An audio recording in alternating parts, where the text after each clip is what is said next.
of a burglary at his home. The journalist said the politician didn't tell the police that more than $600,000 in cash was stolen. And finally, the UN Security Council has passed a resolution calling for urgent and extended humanitarian pauses in the war between Israel and the Palestinian militant group Hamas in Gaza. It says the pauses could last for days to allow for the delivery of aid. The BBC's Nada Taufik reports from New York. This resolution passed after weeks of council silence because permanent members Russia, the U.S. and Britain abstained rather than vetoed. Moscow said it wanted stronger language that called for a truce or ceasefire, as supported by 121 nations in the General Assembly. Both Washington and London, allies of Israel, said they could not vote yes on a resolution that did not condemn Hamas. Reacting to the resolution's passage, Human Rights Watch said the fact that the U.S. finally stopped paralyzing the council should be a wake-up call to Israeli authorities that global concern, even among its allies, is strong. Recapping our top story, Chief Justice Raymond Zondo has called for the establishment of a permanent anti-state capture commission that would monitor the work of Parliament. For SAFM News, I am Luyanda Maume. Headlines at 6:30. A very good morning to you. In your SFM Sports Headlines, cricket, India beating New Zealand to reach the final of the Cricket World Cup after Virat Kohli recorded a century. And in soccer action, Mamelodi Sundowns, they are through to the third successive CAF Women's Champions League final. All this and more just before 6:30. SAFM, guiding you through the rush hour traffic. Good morning. Very misty in parts between Howick and Cato Ridge. If you're on the N3 route there, please drive carefully through the mist, and keep in mind Thursday's brings with it a rapidly increasing amount of truck traffic. We can see that truck traffic already queuing from Howick down through Hilton and on towards Town Hill. There is a bit of a backlog leaving Pietermaritzburg, heading up Town Hill towards Hilton, so big volumes and misty conditions is the call that side. Drive carefully. Also a lot of truck congestion in Richards Bay just recently, and we're seeing that again this morning around Alton and around the Foscor area. Just plenty of trucks parking up. Looks like they've been moved sort of off the N2 away from that queuing situation and just queuing up local routes in that Richards Bay area.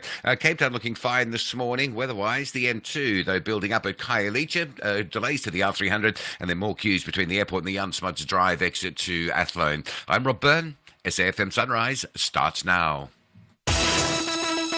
SAFM Sunrise. A vivid start to your day.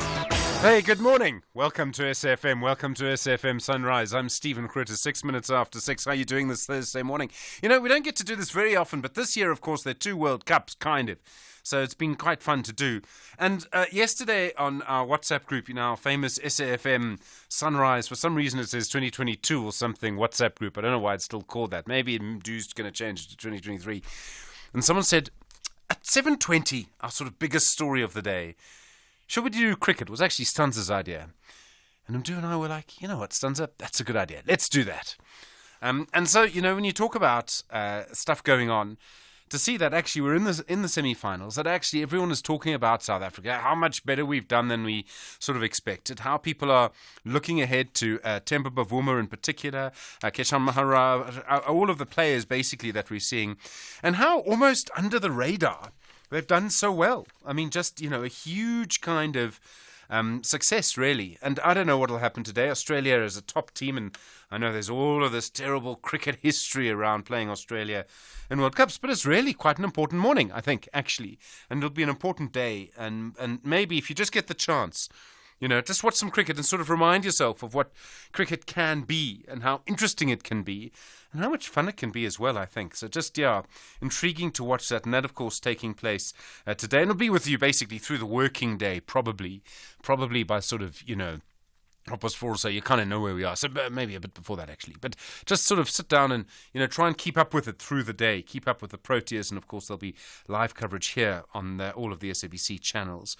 I suppose one of the big stories of yesterday and coming through overnight, but really through a press conference yesterday, a sort of appearance by President Cyril Ramaphosa. He's in Qatar, been meeting there, and saying formally that South Africa will ask the International Criminal Court to probe Israel's bombing of Gaza as a sort of war crime. He says that, you know, it's the entire government of Israel that they want investigated.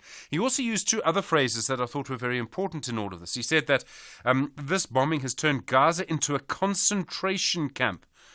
And if you look at the history of that word in our history, during the sort of what was, I suppose, when I grew up, was called the Anglo-Boer War, has different names now, to 1899 to 1902. And then of course the history of that word during the Second World War, which is really where I was sort of heading, and what a concentration camp is. If you hear that phrase, a concentration camp, what do you think? And then he used another word, which is genocide. And that's also a sort of trigger word when it comes to the International Criminal Court. There are lots of trigger words, like ceasefire and humanitarian pause, but genocide is a specific trigger word in this. He said also, of course, we do not condone what Hamas has done. I don't know if he condemned Hamas again yesterday. I think our government has in the past. But anyway, there's all of this sort of thing going on. He also said our government stands ready to send aid to Gaza. Other things happening yesterday. The ANC actually met with the Jewish Board of Deputies, who said that they're complaining about anti-Semitism. And this is one of the things that has always sort of been a strength in our society, as I see it, is that even during this time when the ANC and the Jewish Board of Deputies will have completely different views on what's happening in Gaza, there'll still be a meeting. And I think that's important. I mean, there'll still be people shaking hands, getting in touch with each other, saying hello, pouring each other coffee, all of those things. They're difficult meetings, don't get me wrong, but there'll still be a meeting. And I think that that's very important. We forget, other societies don't do that, which is quite strange. We'll update you on the situation in Gaza in a moment. But the United Nations Secretary General did actually pass a resolution yesterday calling for a sort of humanitarian pause in the fighting. And as I understand it, the US and Russia did not actually veto it, they abstained. And then Israel has taken control, this is sort of on the ground now, of the El Shifa hospital. From what I can understand, they're sort of asking people their questions, patients, doctors, about what they believe is this Hamas headquarters underneath. Lots of other things going on. Brigadier Jaap Burger, he's retired now, he's from the SAPS. He was the person in charge of the investigation into corruption at Eskom. And he says that there's no proper way and there's no sort of proper investigation going on, really. He says people are going for the runners. He finally appeared in Parliament. There's been a whole chadunt about it. But he says that really no one's going after the real corruption networks. They'll, catch someone with a bag of coal, but they won't go and find that person's boss. They went to ask the State Security Agency for help. He said there was no response. He says there's actually deliberate resistance, really, to investigate this. How incredible is that? That there's deliberate resistance to a proper investigation. And yet we still, here as I talk to you now, are in stage 2 load shedding. It is utterly amazing. Then you can see almost why he didn't want to come and appear before Parliament. But yeah, just incredible there. Other things going on as well at the moment. Standard Chartered paying a fine of 42 million rand. They're a British-based bank, so you do that in pounds, it's almost nothing. I mean, it's their tea budget for, a day. Probably someone's going out tonight budget in London, a fine of 42 million rand. This is the currency manipulation, just to remind you. This didn't have an impact on the actual value of the currency. It was about a manipulation within a very small band of value. But still, the people involved and the individuals involved must pay a price for that. Zandile Gumede yesterday, former mayor in eThekwini, breaking down News24 reporting, actually, she said, there was another delay in the case, and I think it's people who are co-accused with her who are falling ill. Some of them have been accused of not really having the sort of correct medical notes or sick notes. But she said the phrase that they sort of concentrated on was, God, I'd rather die than go through this. Because of so many postponements. But I know Zandile Gumede in eThekwini, a sort of polarizing figure. People have very strong views around her. Some people still see her as an important figure in the ANC. And then, of course, the situation around Colleen Makubele, the former speaker in Joburg, and I think I can now say a former speaker, joining the South African Rainbow Alliance. I don't know, all of these small parties that we see. I mean, it's just sort of bizarre, isn't it? And I don't know if they're going to do well. I also say, I must also say that I think there's a lot of competition for the sort of religious vote, If you look at this, you've got her party, this has got churches, ATM has churches, you've got the ACDP, there are churches there, former Chief Justice Mogoeng, there are others. There's still a lot of competition. But I think that might be tough politically. I think that's really quite interesting to see how it's moving out. And then this story was kind of inevitable, but it sort of made me pause for a moment as well. The people who survived that terrible fire, the Elbert Street fire in Joburg, 77 people killed, that fire. And we all spoke about what was happening with the hijacked buildings in Joburg. So people were removed from that building, obviously, and given temporary accommodation. They were evicted yesterday, and all of the foreign nationals were sent to Lindela. And I kind of knew that this was probably going to happen. But do you remember all of the outpouring of support and promises and all the rest? And now people are in Lindela. I don't know how you feel about that this morning. You may well have a very strong view one way or another, but it just made me think of the sort of human cost of this. And actually someone notes in this, there's a commission investigating how they're supposed to find witnesses if those witnesses are being deported. And surely you would need to speak to those people as witnesses. I thought that was an important point. The number 086 000 2032, SMS 41391, tweet SFM Radio, and at Stephen Grootes. Send your WhatsApp voice notes to 0614 104 107. Good morning, it's 14 after 6. Tune in for a conversation on diabetes on Afternoon Express. We're joined by physician and endocrinologist Dr. Jocelyn Hellig to unpack the common symptoms and risk factors of this disease. Plus, we look at how to manage diabetes through lifestyle choices with dietitian Kath McGaw. That's Afternoon Express this Tuesday at 6 p.m. only on S3. Repeat Sundays at 8:30 a.m.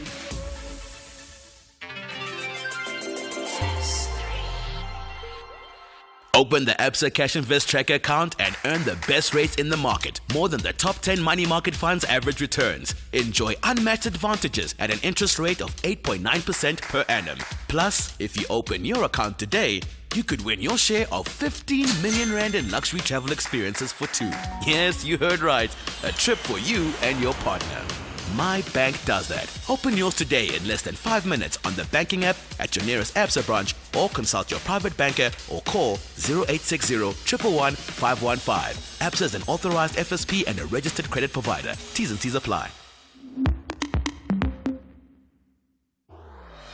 28 years ago, two great outfits of global rugby met in the Rugby World Cup final. The Springboks and the All Blacks. The Boks had a good day in the office in 1995 and lifted the Webb Ellis Cup on home soil. Amabokoboko have silenced the All Blacks once again. At the Rugby World Cup final France 2023 in search of their fourth title. La la Zanzi Africa.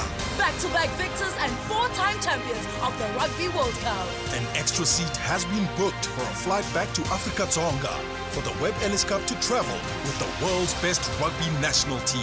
Amabokoboko. Congratulations to the Springboks. Brought to you by SABC Sport.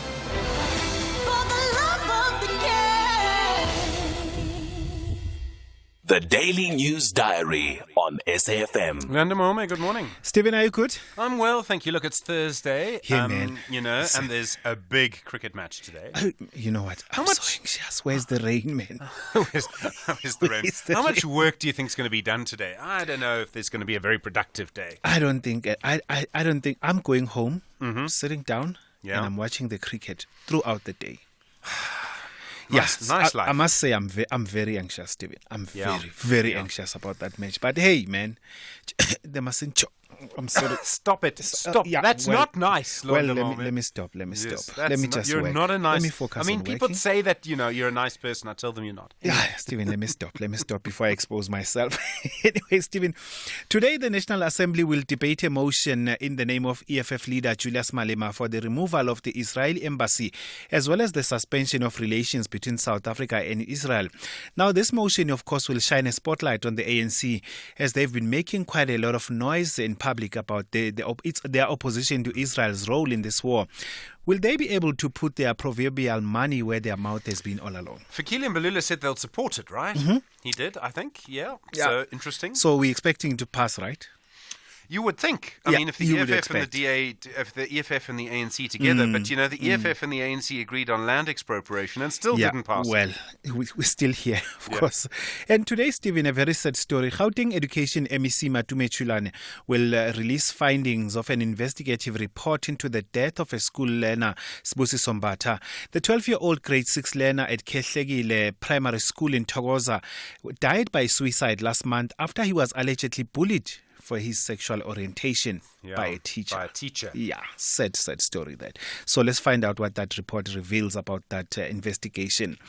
Now, some 300 mine workers, Stephen, are said to have staged a sit-in at Blayfour gold mine in Carltonville on the Gauteng's West Rand. Now, the workers are unhappy that the mining company would not be able to pay them their 13th check and other allowances. Of course, we'll visit the mine, speak to workers as well as the mine management to find out what the situation is there.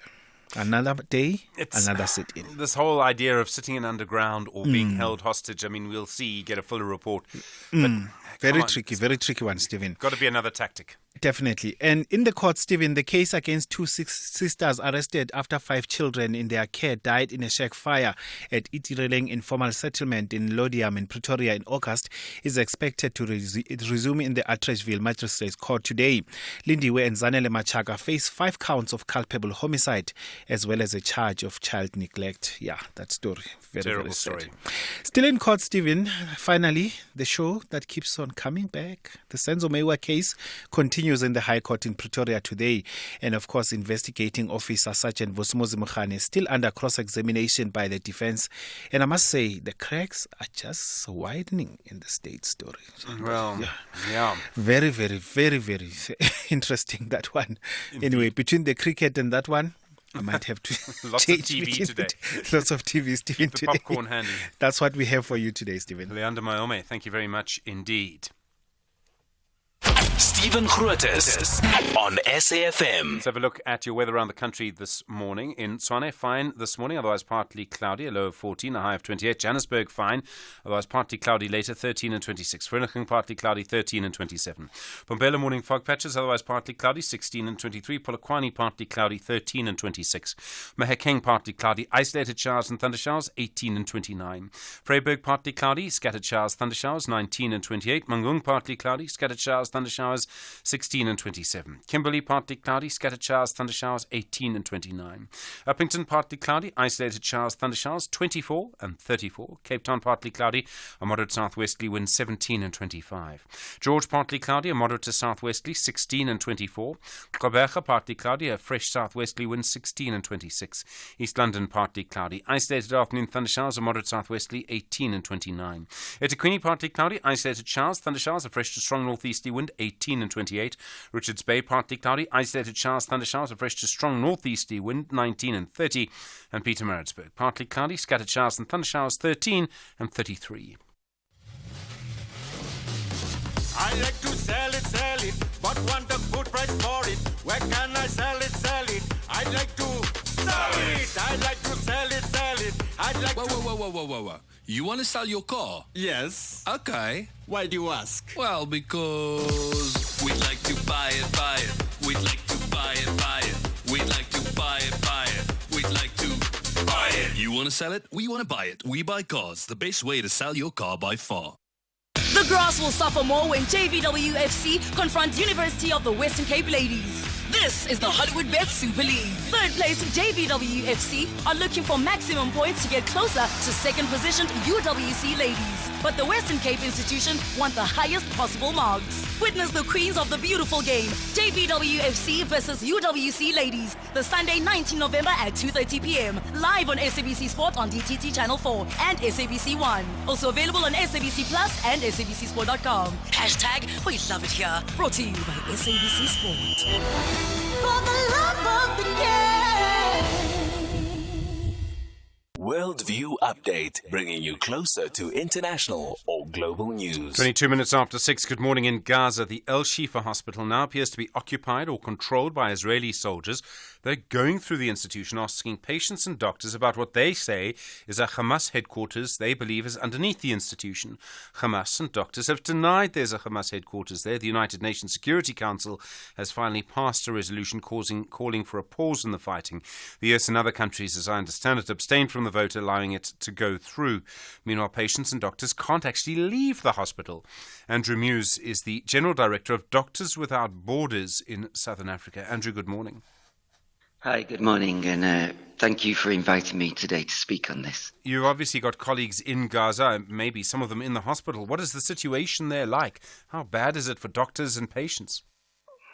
So at the moment, communication with the team in the hospital is extremely difficult, as I'm sure you can understand.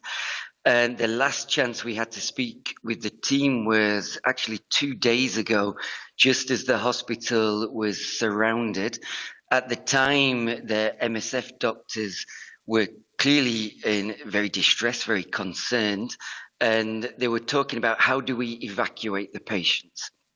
And at the time, people were being shot as they were both entering or leaving the hospital. So our teams felt it wasn't safe to evacuate their patients. And actually, in a very courageous conversation, the doctors were saying, look, we cannot leave these patients. We will stay at the hospital and treat them as best we can. And that was the last we heard. And in the last 2 days, the only information we receive is actually media reports from journalists on the ground. I mean, Andrew, it may have happened in human history. I suppose it's happened in wars where, soldiers have taken over hospitals in this way. But you're a patient you're a doctor trying to treat patients. You've got people with guns all over the place. Some of them, trying to question the patient that you're treating. I can't imagine what that must be like. No, myself included, and I've worked in a number of wars over the last 18 years with MSF. We always have very strict rules, actually, that no weapons are ever allowed in any of our medical facilities. And to see pictures of patients being treated in corridors, I mean, already this hospital had over 2,500 people in it. It included over 600 war-wounded individuals. And actually, it's also the maternity ward for northern Gaza. So this is the hospital where women from all that northern strip would come to deliver. And of course, delivering in a facility is a basic right. It's a much needed service to save women at this time. So just not even being able to access safe place to deliver a child, it's shocking, really. There are other people in Gaza, of course. Many of them have been forced to the south of Gaza.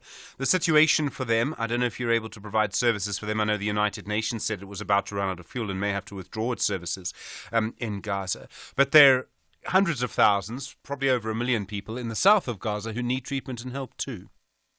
Yes, that's correct. So we were finally able to get 15 international MSF staff into southern Gaza on Tuesday night. They've entered and yesterday started a rapid assessment of the hospital and medical facilities in southern Gaza. And the idea there is to really look at which facilities we can support most effectively, which would have the greatest impact on mortality rates. So that team really started work yesterday. The idea is that we will be able to support particularly the surgical wards, which we know there's an awful lot of injured still being treated in the hospital. The team of 15 is made up of surgeons, anaesthetists, and people specialising in trauma surgery. So that started yesterday. We expect to support more hospitals in the coming days. We are hoping with a team of international staff members, we'll be able to better communicate with them and also better coordinate the MSF response. But clearly, millions of, 2 million people displaced to a very small area. The concerns are that secondary disease outbreaks we will now see. We're always very concerned with mass displacement. You start to see scabies, for instance, with people living out in the open, measles outbreaks amongst children. So it's a very worrying situation still in southern Gaza. Sure. Andrew Muse, thank you very much indeed. Really do appreciate it. General Director of Doctors Without Borders, Médecins Sans Frontières in southern Africa. Obviously, more conversations around the situation in Gaza. The National Assembly due to vote on that motion around whether we should basically no longer recognise diplomatically Israel as a result of this. That'll come up this afternoon, 27 after 6. This is SAFM Sport with Zai Khan. Zai, good morning. Good morning. So I just want to understand this, right? Luyanda has a date with his couch through much of the day, but he may have to postpone that until tomorrow. Yes, because the rain gods will be smiling for once, I guess, on the Proteas. Could that happen if the rain predicted for most of the match is rained out today, and then Friday, which is the reserve day, it will mean that the Proteas go through to the final because that's due to their superior net run rate. But that match will start today, 10:30, bar the rain that's predicted. And of course, there's the 5 times Australians. They are looking forward to the semi-final. They are in the Cricket World Cup final, semi-final yet again. Their captain, Pat Cummins, believes their team will approach the clash against the Proteas with a business-as-usual mindset. I think there's a couple of different ways you can go about it. You can either build it up as, the most important game of your life, or you can, business as usual, really. And I think when, with experience, I think just keeping it pretty chilled and business as usual for our group seems to be the way to go. So, you draw back on those past wins, but you also just draw back on the last few weeks and know that us at our best is good enough. So you don't need to try and push it too hard. But I think there's a quiet confidence, and I think our team plays our best when we've got that. Now, India reached the World Cup final. They're holding off New Zealand in Mumbai. That included Virat Kohli's record-breaking 50th one-day international century. Kohli moved clear of his former teammate Sachin Tendulkar's 100 tally as India piled up 397 for 4. New Zealand finished on 327, losing by 70 runs. In the meantime, there's plenty of cricket news. That's the second time the tournament, that's the 14th edition of the 2027 Cricket World Cup, will be held in South Africa and Zimbabwe. It will be co-hosted, and this is after the 2003 edition, while Namibia will host it for the first time. The tournament will expand to 14 teams from the current 10 and will have the same format that was used during the 2003 edition. Soccer action, Mamelodi Sundowns will play their third consecutive CAF Women's Champions League final following their 1-0 win over AS FAR in the semi-finals of the CAF Women's Champions League Côte d'Ivoire 2023 at the Koroho Amadou Gon Koulibaly Stadium. And finally, tennis, Daniel Medvedev became the first player to book a semi-final spot at the ATP Tour Finals with a straight sets win over Alexander Zverev. 7-6, 6-4 was his victory, while there was also news for the second seed, Carlos Alcaraz beating Andrei Rublev 7-5, 6-2 in Turin, Italy. Despite a good start, Rublev became frustrated early. He smashed his racket against his knee, which eventually ended up bleeding and causing him much trouble throughout the rest of the match. His racket bled?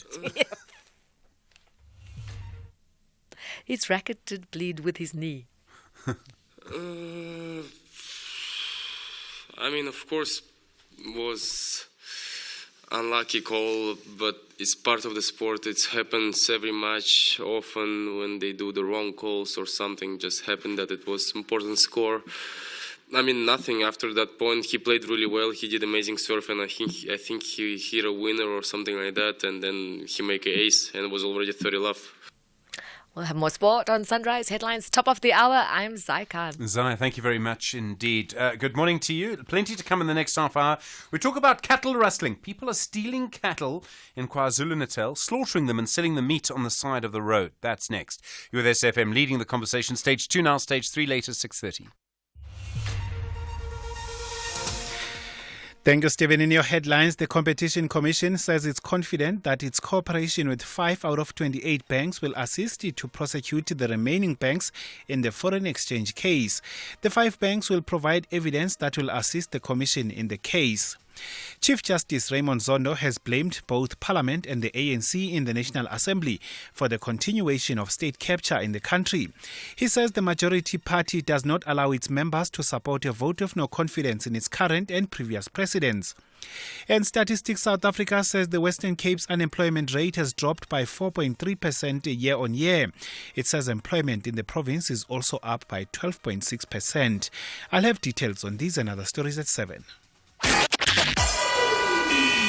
SAFM, guiding you through the rush hour traffic. Well, every week, one or two mornings coming into Pretoria gets heavily backed up on Eskia and Pethleri, and unfortunately, this is one of them. Really big delays already queuing from Putco all the way down through to Marabastad down to about Struben Street. It is very heavy. It's just going to continue to grow. And a heads up, if you're driving into Pretoria from the south going north on the Ben Schoeman Highway, might want to avoid the section between Euphius Road and where the R101 comes in. There's some heavy backlogging going on there as well. Allendale Road, having left Tembisa across the Midrand, queuing pressure near the Carstenoff Clinic. You're going to be asked to sit there as well for a bit. If you drive southern parts of KZN along the Coast Road, Marine Drive between Margate and Port Shepstone, just keep in mind there's a couple of work zones there. It does get very busy, some stop-go controls, and you can find yourself waiting on that coastal section for about 20 minutes at a time. And Cape Town, a busy one on the N2 going inbound. We've got some queues through Khayelitsha. That's between Spine Road and the R300. More queues from the airport right through to about the main road exit,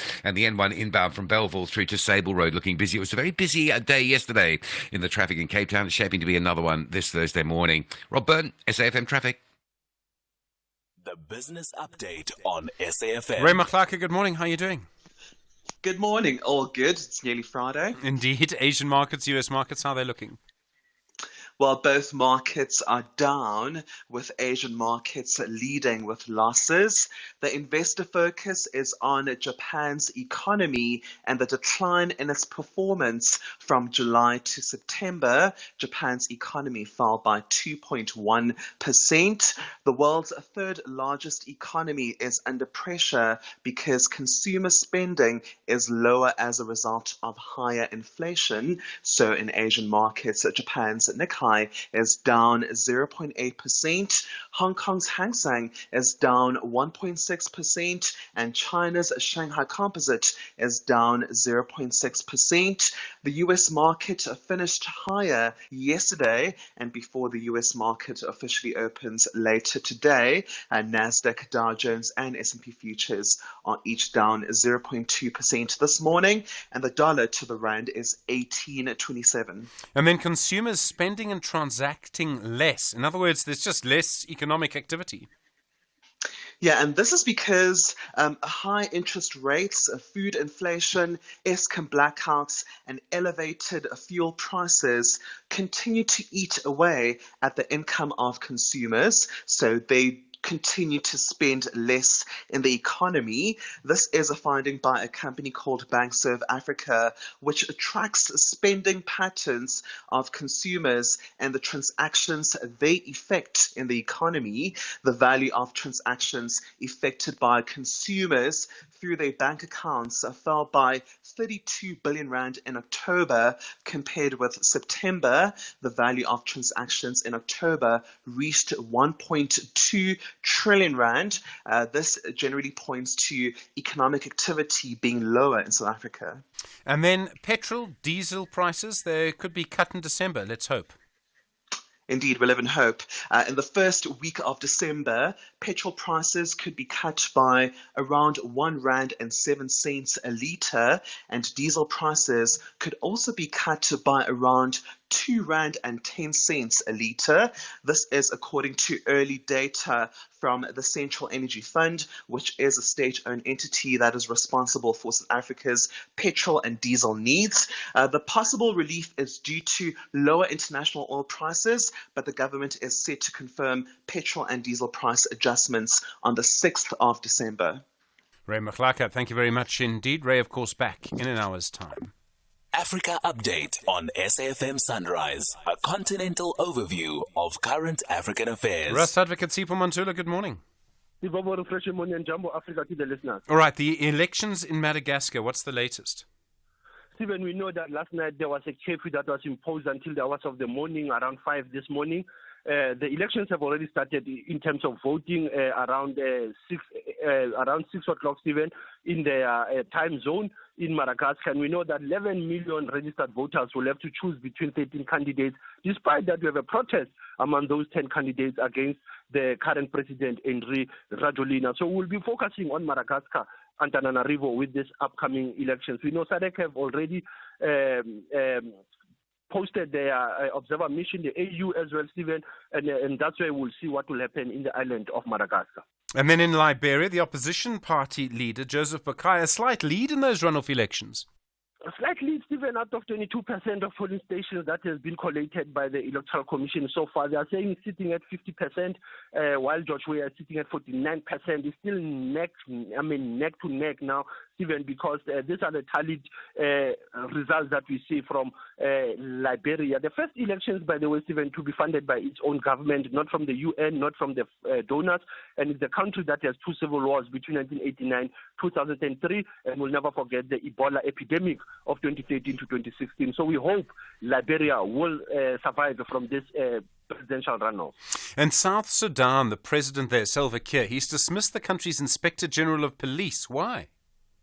Stephen, he did not give the reasons, but rumors or the grapevine on the street is there was an attempted coup that General Majaka Baloka was attempting to overthrow the government. And this comes from the sources of security agencies that they've arrested other 27 officers also who were involved with General Majaka on this plot. This is the same General, Stephen, who was a Director General on the immigration and the passport unit in the South Sudan. And you understand that the South Sudan has to undergo elections, Stephen, and the security sector is still a challenge in terms of how you transform the security sector with many generals in the army. And this is a challenge that most of the African countries that come out of conflict, they will still have what we call security sector reform.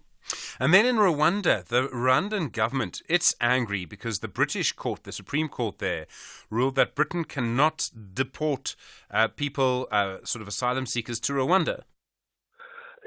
Stephen, this is what we call the five-judge panel that have said that this controversial policy has what they called an international law at a real risk.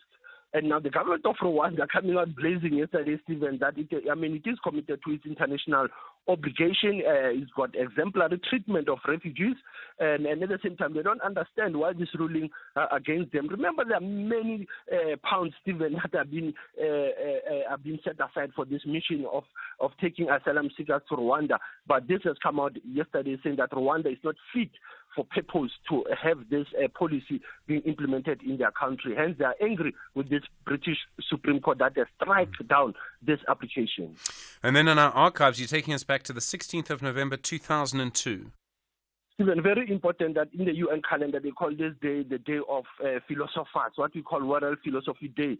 And important that one of our own, Professor Mokhobe said this morning, will be engaging on the day of World Philosophy Day this morning between 10 and 12, addressing something that is very important, Stephen, about contesting justice with robots. He says that human beings are the biological machines, but ethics has fundamental doubt on the dominant current practice that is just to equate with proliferation of the machines since the rise of mechanization. So this is something about contesting justice with robots. Stephen, don't know what Professor Ramos said as a philosopher, how will he unpack? Because this day is more about, Stephen, to present how the philosophers view the world with conflicts and issues of water, electricity, corruption, how they view the world, hence they are contesting justice with robots. Asante Sana SG is still leading the conversation. Russ Advocate Sipho Mantulip, thank you very much indeed. Back, of course, tomorrow, more news from our continent through the day here on SFM. Call us on 086 000 2032. All right, you know the number, of course, lots to talk about. There's the situation in the National Assembly today, that debate. Should we actually withdraw our diplomatic recognition of Israel? The president talking about the International Criminal Court yesterday. I'm fascinated by the rise of these sort of smaller parties. Are they going to do anything? Colleen Makobele, the SA Rainbow Alliance, I don't know if that's going to move or not. Let's see. The police, the Brigadier Jaap Burger, retired police officer, now saying there was almost deliberate resistance to proper investigations into the corruption at Eskom. He's talking about the coal corruption there. Bongi on the line from eThekwini. Hi, Palestine and Israel, Bongi. Good morning. It's been a long time, but anyway. It has. Go for it. Hey, this thing of the Gaza thing is quite sad, because if you really think about it, the question really lies is, what is the cost of Palestine compared to the death of an Israelite? Like, what if you compare to them, what is the real cost of it? Because if you think about it, in the West Bank, you don't have Hamas. they keep telling us about Hamas, right? But in the West Bank, you don't have Hamas. But then you get people that are dying in the West Bank. And today we see videos from the Israel Defense Force that shows us, like I was watching their military guy showing us what they found in the hospital currently this morning. They'll tell you about 3 handbags that are good to go, with an AK-47 and some cartridges and so on. But they don't really give us the conclusive evidence that says, it reminds me of, is it weapons of mass destruction? Remember that? Oh, in Iraq, yes, that didn't exist, yeah. More or less the same tone. They tell you that these things are there, but they don't show you evidence of what is there. And yet we are seeing people dead. If you think about it, as it is, more than 50,000 women in Palestine, Gaza Strip alone, that are pregnant do not have basic needs. Does anyone not fathom that those kids that are going to be born now have already are born into a system that is teaching them to hate Israel, whether they like it or not? Being born under those circumstances will only harden your heart. Yeah, this is, Bongi, this is in a way the great criticism in Israel now against the Prime Minister Benjamin Netanyahu, is that his policy was, to basically, there are lots of different words for it, but to basically sort of contain or force Palestinians in Gaza into these conditions. You cannot do that, As you think about it, 1.4 million people are displaced. Now think about it. That's 80% of Soweto alone displaced. Can you fathom 80% of Soweto being displaced? It's unimaginable, Bongi. And I think this is why there's been so much condemnation. Now, Bongi, thank you. There's so much more to talk about there. I think Bongi's right to sort of put it in those terms, frankly. All of these people, walk down the highway to the south. Can you imagine? Sibasiso Neshawe. Hi, Sibasiso. Hi, Stephen. How are you, sir? I'm well, sir. Go for it. Yeah, I would like to applaud you in this month where they say they are commemorating Disability Month from 3 November to 3 December. Oh, yes. What you did to Sandile of Pietermaritzburg. Oh, who phoned? He's unsighted. He's blind. He lives in a mud house that collapsed in Pietermaritzburg. I remember it so clearly. Yes, sir. This will go down the archives of SAPC even after long you were gone, because the governing party just do the lip service. They say they care about the disabled people, while they don't do that. I am one of them. I'm visually impaired. I am compliant in business, especially in agriculture. I went for some training, short courses for goat farming. And I've done everything with the Department of Agriculture. I even contacted Reti, the guy is called Reti Nobo, who is the media liaison officer of that. But no one has helped me. And I'm putting this to you as a lawyer, you used to say. I'm putting this to you, because you've got a listenership of more than 2 million people. Okay. And in less than 6 months, we are going for elections. Yeah. Yes. And I want any political party to make a pledge to help me with this. I'm compliant. I just need a structure for indigenous felt goats and some breeding stock for this. I've applied with the Department of Agriculture, King Kishore District, please. Sibasiso, if anyone can put a pledge on this, I will come on the same platform and give testimony. Okay. I'm telling you. Sibasiso, thank you. We've heard you. I've taken your number. I hope you don't mind me doing that. Again, as always, no promises. And look, just to be clear, it wasn't, all we did was take Sandile's call. And in a way, that's our job, is to sort of, provide the platform, and we sort of go from there. Sibasiso, thank you. And I'm sorry that you're battling with that. And I'm pleased to hear that you're compliant. I've taken your number. Let's see if we're able to do something or if someone responds. And it's really about the response. 14 minutes to 7. Black Friday is back at Dis-Chem, now for 9 days, from Wednesday 22nd to Thursday 30th November. Make the most of big offers and huge savings. Get down to Black Friday at Dis-Chem. Better health starts here. Dear Africa Chipembe, Siyabonga. Re a leboga. Thank you for experiencing the Rugby World Cup France 2023 in your language of choice on SABC radio stations and SABC TV channels. This journey is fulfilling and exhilarating when you are on board. The front row belongs to Africa Tonga. Brought to you by SABC Sport. For the love of the game. Beyond the headline on SAFM. The perception that people have of townships and seeing this particular school also being in the township, being recognized at an international level, seeing a number of growing private institutions starting up schools themselves, we might have a big problem when it comes to public education. Yeah, I think it does show the disparity between what private sectors can offer in comparison to public schools. But I think this is an opportunity, like as a Soweto, we integrate with a lot of the public schools. So it does show that once we integrate, that we can maybe close a bit of that gap. So that is what I think we as a school are trying to urge or encourage other schools to do. That is Ndambeleni Inyambeni, who is the principal of Spark Schools. Beyond the headline with Aldrin Sampear, weekdays 3 to 6 p.m.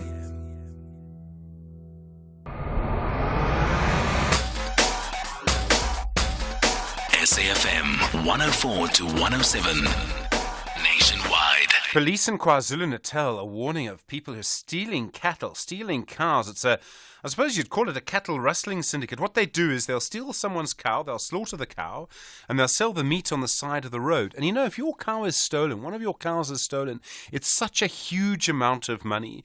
Colonel Robert Nechiunda is the SAPS provincial spokesperson in KwaZulu-Natal. Colonel, good morning. Thank you for your time. Good morning to you, the listeners. How big is... I'm sorry to interrupt. How big is this syndicate? What is it doing? Right, we seem to have difficulties on the line. We have come. Right, Colonel, how big is the syndicate? What is it actually doing? Can you hear me? Right, I think, unfortunately, battling just to hear that conversation properly now. I think we'll try and get him on another line. And in fact, I think we do have him now on that other line. Colonel, sorry about that. This syndicate that is robbing cattle, that is stealing cattle in KwaZulu-Natal, what is it actually doing? What they do is that they will go and steal someone's cattle, slaughter it, and they will sell the meat on the side of the road at the taxi rank, and basically in the black market. And it is in some roads. We have received many reports asking people for that. So now we were issuing a warning to buyers only going to go for the buyers elsewhere, because there can only be this kind of syndicate if there are those who are buying the meat. Do we know how many cows they've actually stolen? A lot. We have lost count because sometimes they are slaughtered in numbers, but 3 or 4. All right. Unfortunately, I'm so sorry. We are battling with that line, as you can hear. Colonel Robert Nechunda is the police spokesperson for the SAPS in KwaZulu-Natal. All right. If you've come across this, by the way, and, you know, it's not just cattle that get stolen, you know, a sheep gets stolen as well. I remember so clearly one of the calls we took from someone who'd lost sheep overnight. And if you've got any suggestions on how to stop it, I mean, does it mean you have to have someone standing guard over the sheep, over the cattle all night? Very difficult to do. 086 000 2032. SAFM, guiding you through the rush hour traffic. Good morning. Just a reminder, if you're driving to Pretoria using Esky and Pafeli Drive, it is very, very heavily backed up. Crazy backlogs for this time of morning. So you queue from the end of the Momponi Highway. That means the Momponi Highway inbound to get into Esky and Pafeli, back to Theo Martins.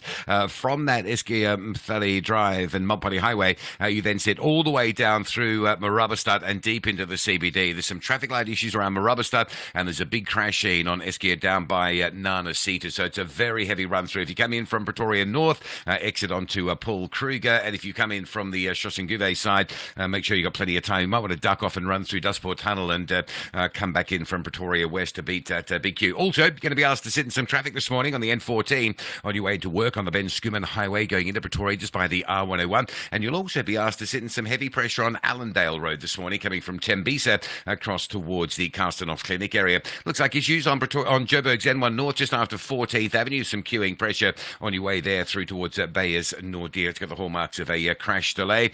Durban looking generally okay. Well, looking normal, I should say. That includes a heavy backlog on the N2 moving through Spaghetti Junction. Just recently, yesterday morning, yesterday afternoon, we saw traffic coming in from Pavilion Mall starting to backlog quite heavily to get into that N2 and turn into the roadworks. Cape Town issues on the N2 inbound just after Spine Road, queuing as you approach Khayelitsha, and then further in the N2 backs up pretty heavily from the airport right through to Mowbray Main Road. Rob Byrne, SAFM Traffic.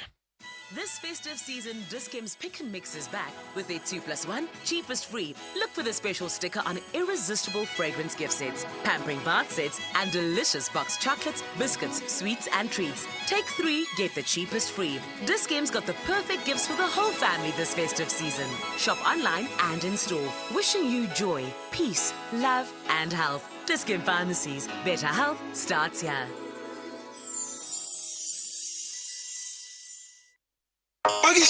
Pakishani. We are going to Durban when Bafana face Benin in the FIFA 2026 World Cup qualifiers. On Saturday, 18 November at the Moses Mabhida Stadium. Gates open at 12 p.m. and tickets are available for 50 Rand for adults and 20 Rand for children at Ticket Pro. Come dressed in your national colors to support Bafana to win prizes. If you are not in Durban, catch the game on SABC 1 at 3 p.m. Also available on sabcsport.com. Agenda setting conversations of the day. You're with SAFM, 7 minutes now to 7 the time. I don't know if you've been past the Hartbeespoort Dam recently, just outside Tshwane. And there seem to be some changes. You know, the green covering the water hyacinth, which has been a big problem in that dam for many, many years. There's some indications that it's actually now beginning to reduce quite dramatically. There's been proper treatment there. But it's just one symptom of how we don't treat our dams and water resources properly. And remember the Vaal Dam, the Vaal River, where we were pumping raw sewage because of the problems at, I think it was Mogale City. Dr. Bill Harding is a consultant ecologist. There's doctorates both in aquatic science and public law. He joins us now. Dr. Harding, good morning and thanks for your time. Good morning, Stephen, and thank you for the opportunity to chat to you. I mentioned the water hyacinth example in the Hartbeespoort Dam because it's such an evocative image. You see people actually driving over the bridge and literally throwing their litter out of their cars and sitting on top of the water. I mean, it's amazing. We've had raw sewage being pumped into the Vaal River. How are we treating our water resources? I mean, it seems like we're just dumping things there. Yeah, Stephen, it's a problem that's been coming for a long, long time. And by problem I mean the incorrect use or the incorrect treatment of wastewater effluents, because the problem is all coming from wastewater treatment works that are not treating the effluent to a state which won't affect the downstream artificial lakes that we have. In South Africa, most of South Africa wouldn't be here if we didn't have all these dams that are supporting our economy. So we have all this waste continually going, and it's not, as I said, it's not a new realization. We've known this since the late 1950s, when the then Department of Water and Irrigation and Water, I forget what it was called, promulgated the first rules for restricting the amount of phosphorus in wastewater effluents. That was in 1962. And it's been coming from then, and we just haven't got our heads around it. So then, some things are obvious, right? Don't pump raw sewage into a dam. I mean, and that comes through failure. We've seen the same thing in eThekwini, of course, and that raw sewage has then ended up in the ocean, in some cases on the beaches. And all of this is about managing water properly. There's been huge conversations about managing water properly over the last year or so. And there'll be green drop and blue drop reports soon. I'm not convinced I'm seeing any change. I mean, I was astonished to see in Business Day today an ANC MP calling for public-private partnerships in the management of water. I don't know how the private sector would get involved. What I'm trying to get to is, do you detect any change of attitude to our public water systems? No, I don't, unfortunately. I see it. I've been in this game for 40 odd years now, and I've just seen a sustained, almost willful attempt to ignore the cause. We know what the cause is. The National Water Resource Strategy, especially the second edition of it, which was extremely truthful and transparent, states exactly where the problem is coming from and what needs to be done. In other words, we have to treat it at source. But what we continually see is these cosmetic effects being undertaken at the other end, down in the dam. That's not where it's supposed to be done. And allied to this then, over many years, has been this abuse and misuse of public money. It's just been pointless and wasteful because we treat the cosmetic symptoms for a while, seem to be doing something, and then the problem just recycles. And it's been recycling. Look, Hartbeespoort Dam, you mentioned that one. That impoundment of that reservoir, that man-made lake, was a global example of the problems that eutrophication, which is nutrient enrichment, cause. And people came from all over the world at that time, after the 1970s and 80s, to learn about this problem and go back and apply the findings in their own countries.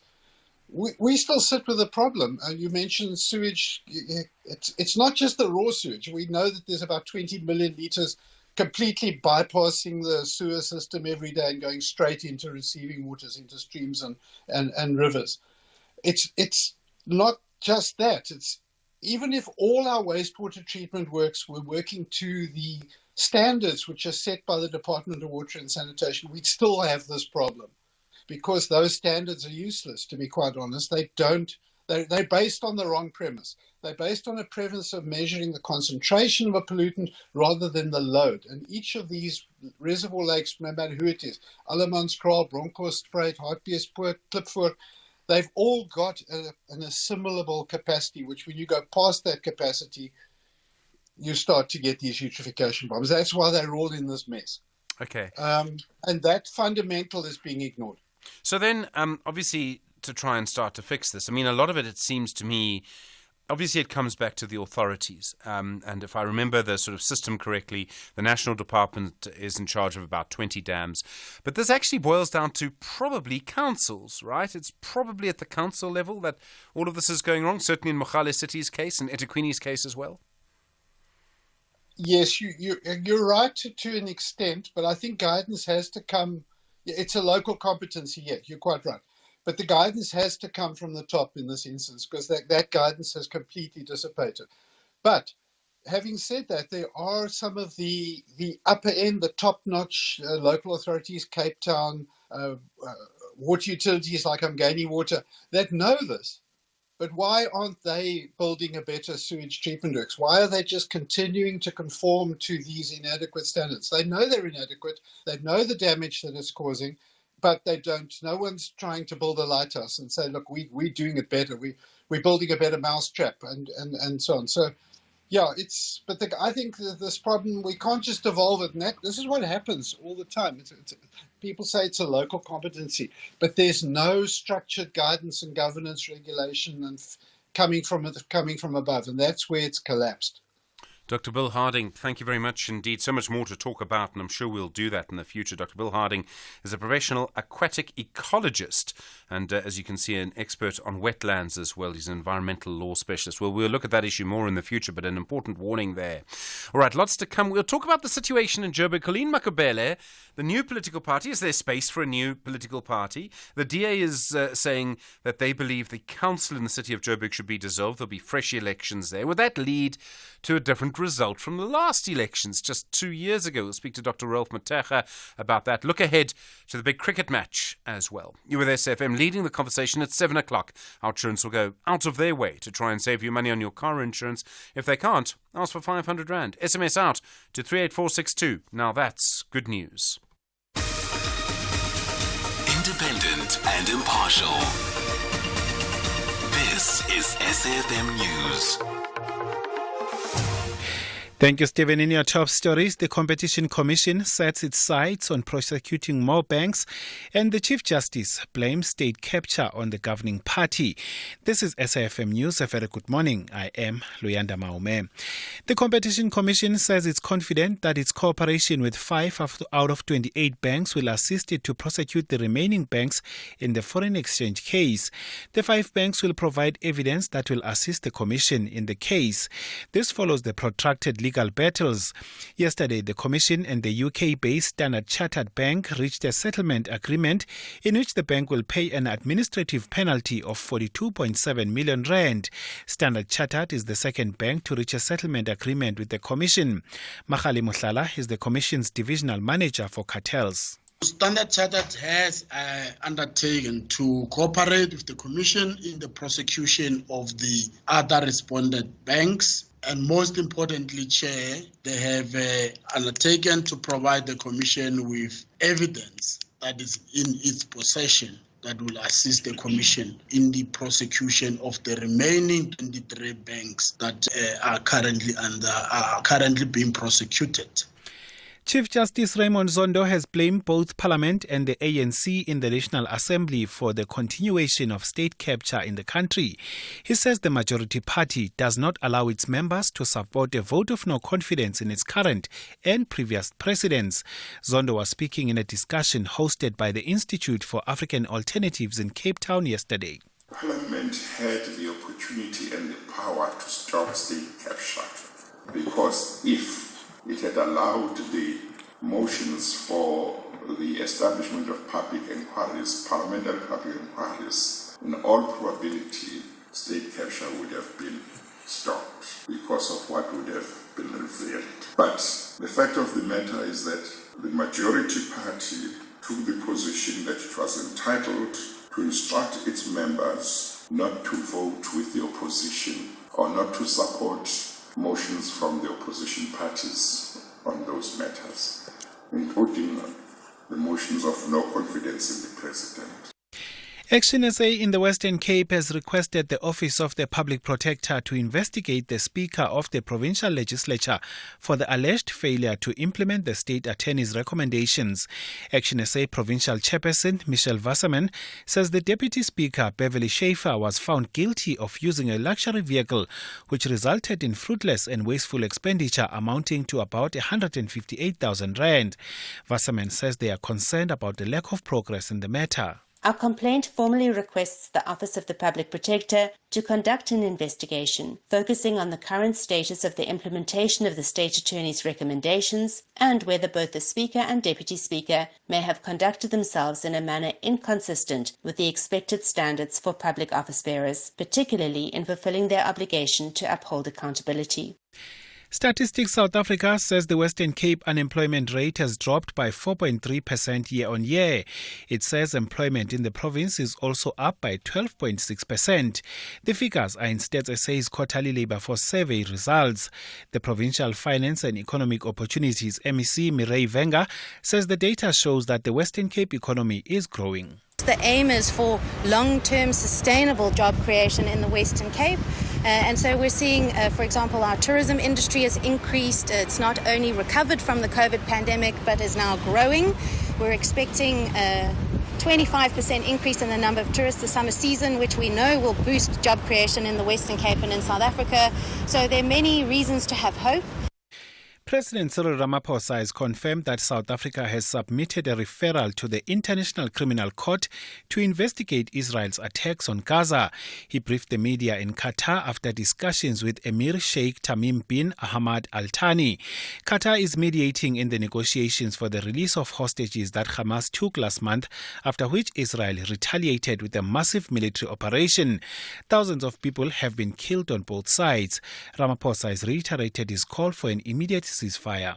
The crisis between Israel and Palestine needs to be resolved through a two-state solution where Palestine emerges as a fully fledged state as well as the continued existence of the Israeli state. We both abhorred what is happening right now in Gaza, which has now turned into a concentration camp where genocide is taking place. And finally, a court in Zimbabwe has ordered a businesswoman to pay a fine of $5,000 for trying to smuggle 6 kilograms of gold out of the country. She had hidden the gold in her handbag. The BBC's Will Ross reports. When Henrietta Rushwaya was caught trying to board a plane at Harare Airport for the United Arab Emirates with 6 kilograms of gold in her handbag, she gave an excuse. She said when leaving home she'd accidentally picked up the wrong handbag. Perhaps not surprisingly, the court wasn't convinced, and the president of the Zimbabwe Miners Federation has now been given a suspended sentence and a fine for not having the right export permit. Critics of the Zimbabwean government suggest the reason she's not going to prison is because she's a strong supporter of the governing party. President Emerson Mnangagwa has increasingly been accused of failing to live up to his promise to tackle corruption. Recapping our top story, the Competition Commission says it's confident that its cooperation with 5 out of 28 banks will assist it to prosecute the remaining banks in the foreign exchange case. Yesterday, the Commission and the UK-based Standard Chartered Bank reached a settlement agreement in which the bank will pay an administrative penalty of 42.7 million rand. For SAFM News, I am Luyanda Maume. Headlines at 7:30. Luyanda, thank you. Those were the top stories for this hour. Don't miss out on a possible car insurance saving. SMS out to 38462 for a quote. Outsurance, where you always get something out. Everyone's looking forward to Black Friday deals, but there may be an easier way to save. And it's not just a once-off saving. Simply SMS out to 38462. And if Outsurance can't beat your current car insurance premium, ask them for 500 Rand cash or even 1,500 Rand if you've been claim-free and with the same insurer for 3 years. That's a monthly saving on your premium or the cash promise. SMS out to 38462. You've got nothing to lose. SMS now. Outsurance is a licensed insurer and FSP. T's and C's apply. A very good morning to you. In your SFM sports headlines, it's cricket. This Proteas captain Themba Bavuma saying his side will take inspiration from the Springboks at their triumphant Rugby World Cup campaign. And speaking of Springboks, the prop Trevor Enyakane has reunited with Racing 92. All these stories and more just before 7:30. SAFM, guiding you through the rush hour traffic. It's a very heavy run into Pretoria this morning using SQ and Patlali Drive. There are 2 crash scenes. There's one at Struben and there's another down by Nana Sita. They're both reasonably big collision scenes, and the traffic's backlogging right the way through to the Mopani Highway. Very heavy on the inbound track this morning. Because of the heaviness, you're going to sit on the Mopani Highway. You're going to sit on Moot Street and on Van der Hof, just trying to get into that traffic queue on SQ and Patlali Drive. Also a crash scene on the N14, the Ben Schoeman Highway, between Eupheus Road and Jean Avenue. That's a big enough crash scene to be holding traffic both directions. And also, if you're driving into Pretoria on the N14, expect some queues as you approach the R101, just ahead of the prison. Same sort of deal coming out of Tembisa to Midrand. Expect queues on Allendale this morning out by Carstenoff Clinic. Durban, a breakdown before Gateway. If you're on your way to the airport, that's a queue from Komarshu. Cape Town's Marine Drive, heavy this morning through from Sunningdale right through to Racecourse Road, Bloberg Road and Otto du Plessis roads are backed up into that. And a big truck crash out near Middelburg in Mpumalanga. It's on the N4 just east of Middelburg, driving eastbound towards Vaderfontein just before Al Zoo. That truck blocking the N4. There will be some queuing pressure at that scene for some time this morning. Rob Byrne, SAFM Traffic. SAFM Sunrise. A vivid start to your day. 9 after 7, good morning with SAFM Sunrise. I'm Stephen Curtis. Well, lots coming up in the next little while. The situation in Joburg. If there was an election in Joburg tomorrow, would it actually change the outcome? I mean, who would get the most votes? Wouldn't it still be the ANC? One of the questions we'll put to Dr. Ralph Motega in just a moment after Colleen Makobele's press conference yesterday. We'll focus on cricket. Nice to focus on cricket in a few minutes ahead of the big semi-final later. And I know sort of lots of speculation about whether it will be rained out or not. Some people say it would be better if it was. We'd go to the final on run rate, but that's a horrible way to get into a final. I think you do kind of want to play the game. And then, I don't know if you've seen this, but it scares everything out of me, right? Let me be careful here. But there are these videos on YouTube now of SABC people I know, Bongiwe Zwane is one of them, Francis Hurd's another, people I've worked with in different places. And then these videos claim that they're sort of, talking about investment advice, and it's all fake, right? And it's scary. I mean, I understand in some cases people are literally, artificial intelligence can, make my voice say something that's not true, like Kaizer Chiefs is a good football team. That kind of thing. And it's very scary. So we'll talk about that from 8:30 and how you protect yourself. That very difficult as well. You know the number. More cases, this cattle rustling thing in KwaZulu-Natal are very scary. And I mean, once someone steals your cow, steals your cattle, you can't then, and they slaughter it and they sell the meat. You'll never know what happened. You'll never be able to prove it. And how difficult is that? 086 000 2032. Good morning. Get ready for an adventure of a lifetime with SABC TV Licenses Ultimate Competition. Feel the pulse-pounding excitement of a Bundesliga match live on an all-expenses-paid journey you'll never forget. Or embrace the rhythm of your dreams at the Coachella Music Festival. The choice is yours. A football fan's paradise or a music lover's haven. Simply pay your TV license, then head to www.winnerholidayWithSABCTVLicenses.co.za for a chance to win big. And don't forget, there are incredible weekly prizes up for grabs too. TV licenses. Pay yours. Make a difference.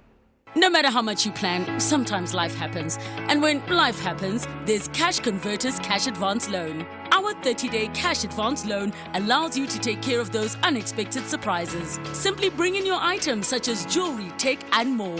We'll keep it safe and you'll walk out with some much-needed cash.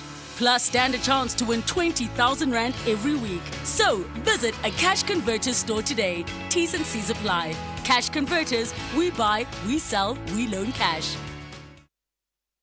The beauty, power, elegance and speed of horse racing. The passion at the heart of horse racing diligence. Where these magnificent creatures and their skilled jockeys compete for glory. Racing today. Catch it live on Mondays to Fridays on SABC Sport on DTT Channel 4. Also available on SABC Plus and SABCSport.com. Hashtag Horses of Great Character. Brought to you by SABC Sport. For the love of the game.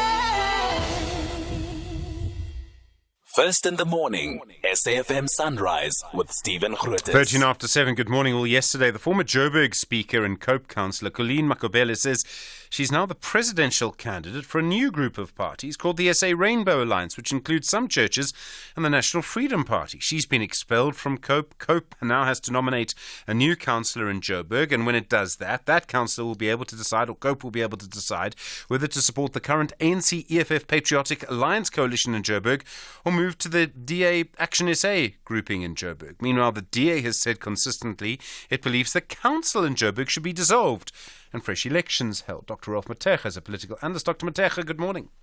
Good morning, Stephen, and good morning to SFM listeners. So Colleen Makobele is joining this small group of parties. They say they'll contest elections together.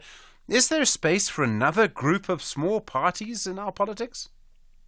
I think that they are going to keep trying small parties, Stephen, and I think that as long as South African voters are willing to throw 2 or 3% to a party that just exists, a party that's got just a couple of prominent leaders, because that has been a trend over the elections. I mean, I've seen parties coming out, even the very same Cope, Stephen.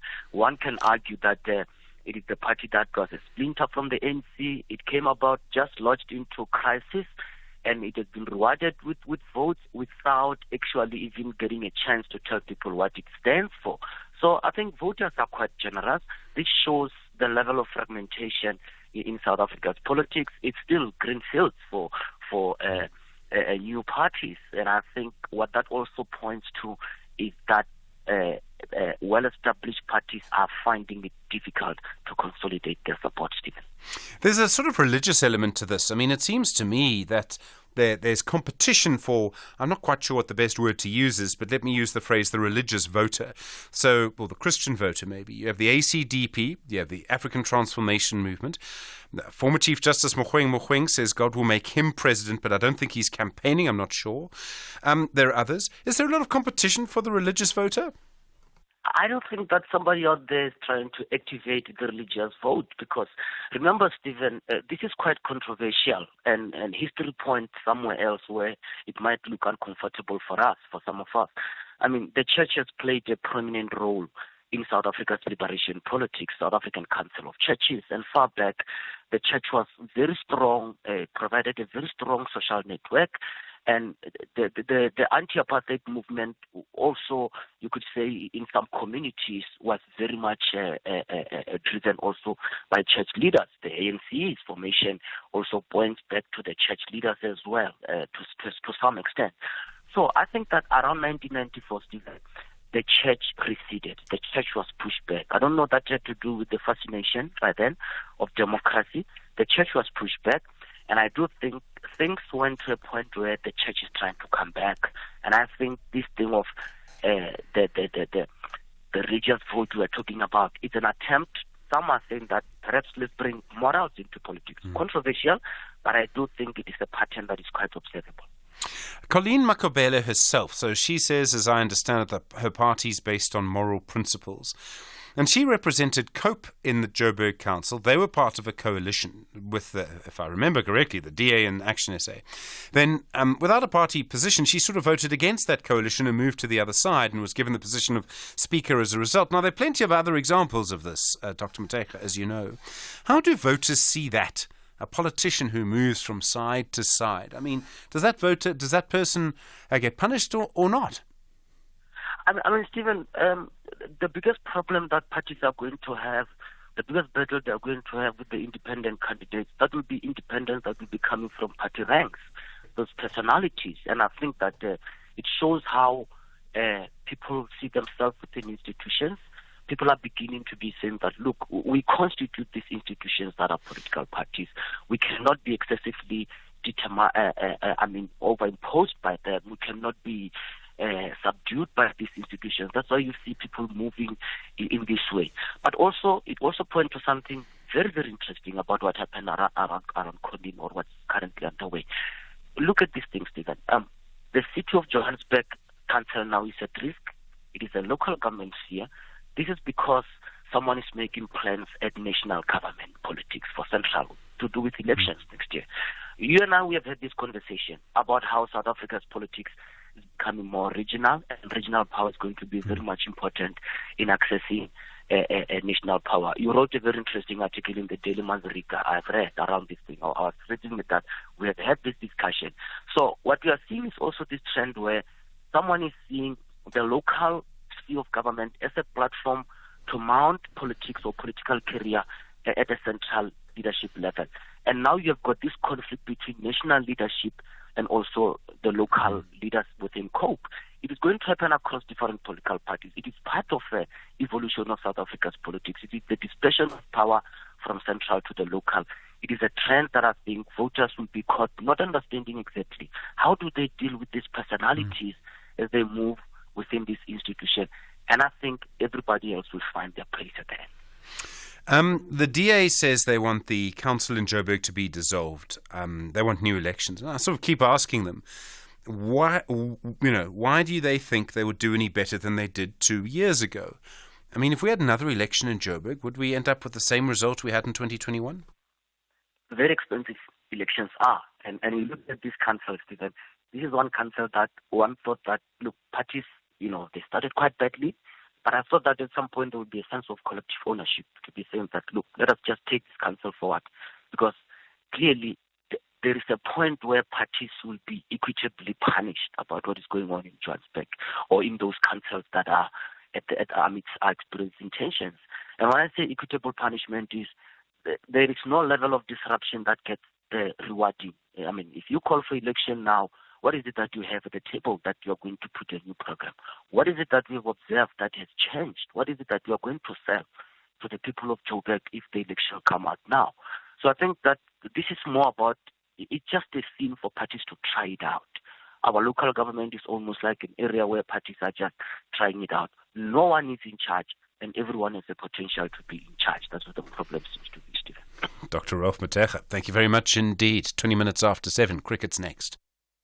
SFM invites you to our inaugural public lecture, delivered by the former Chief Justice, Mogoeng Mogoeng. The theme of the lecture is constitutionalism and upholding the rule of law in South Africa.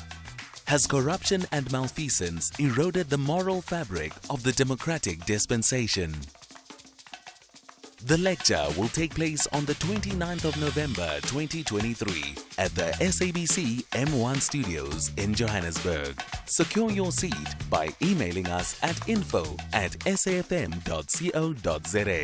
SAFM, leading the conversation.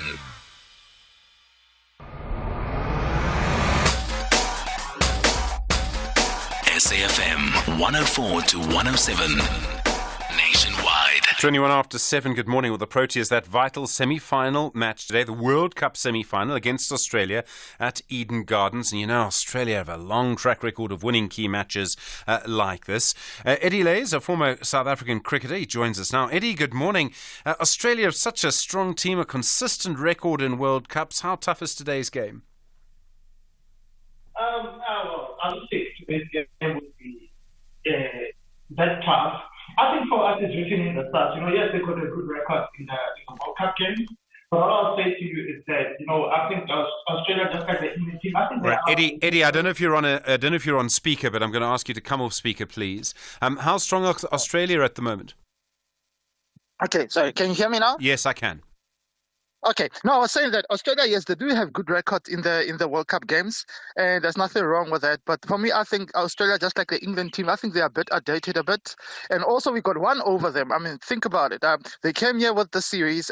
We beat them 3-2 in that series. Not only that, their best bowler at the World Cup now, Adam Zampa.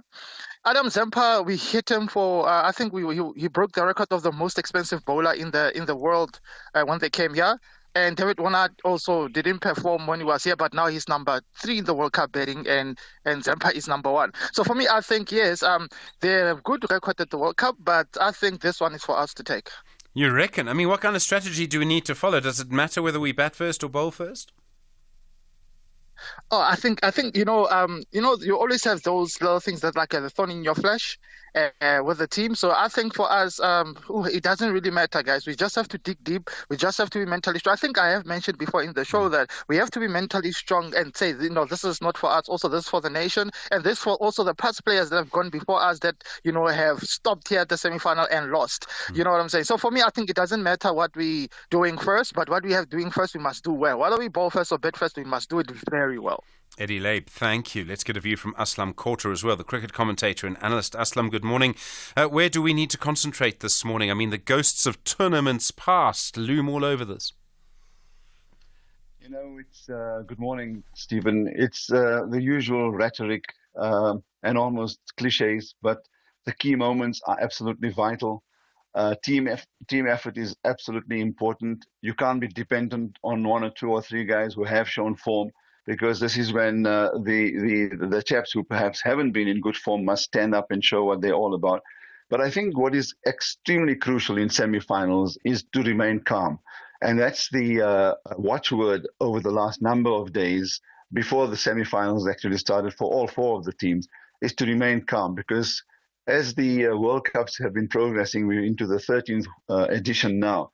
It's so much of pressure on all of the teams, and somehow it is the temperament that's going to put you through here. So really, as Eddie says, whatever you do first, you do it well to make sure you set yourself up.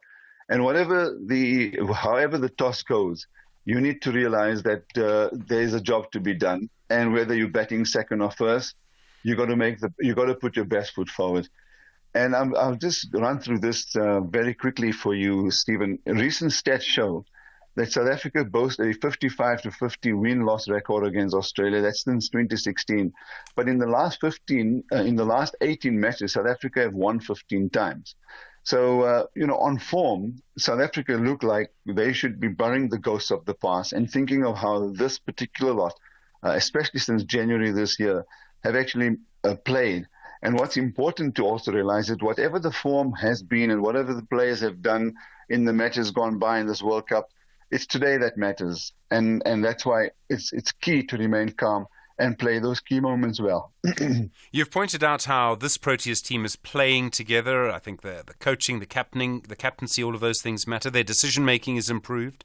A different team from what we've seen in the past, perhaps, the Proteas? Yes, I think more importantly is that they don't carry any baggage. Given the fact that 2019 was an implosion from a South African point of view, not just in one match, but the entire tournament.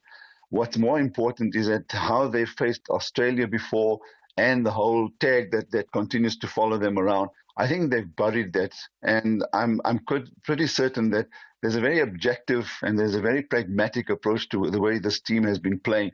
And although they don't have, and I mentioned this I think a few days ago with you, Stephen, that they do not have the baggage of the past. They do not have that kind of pressure that they're playing with.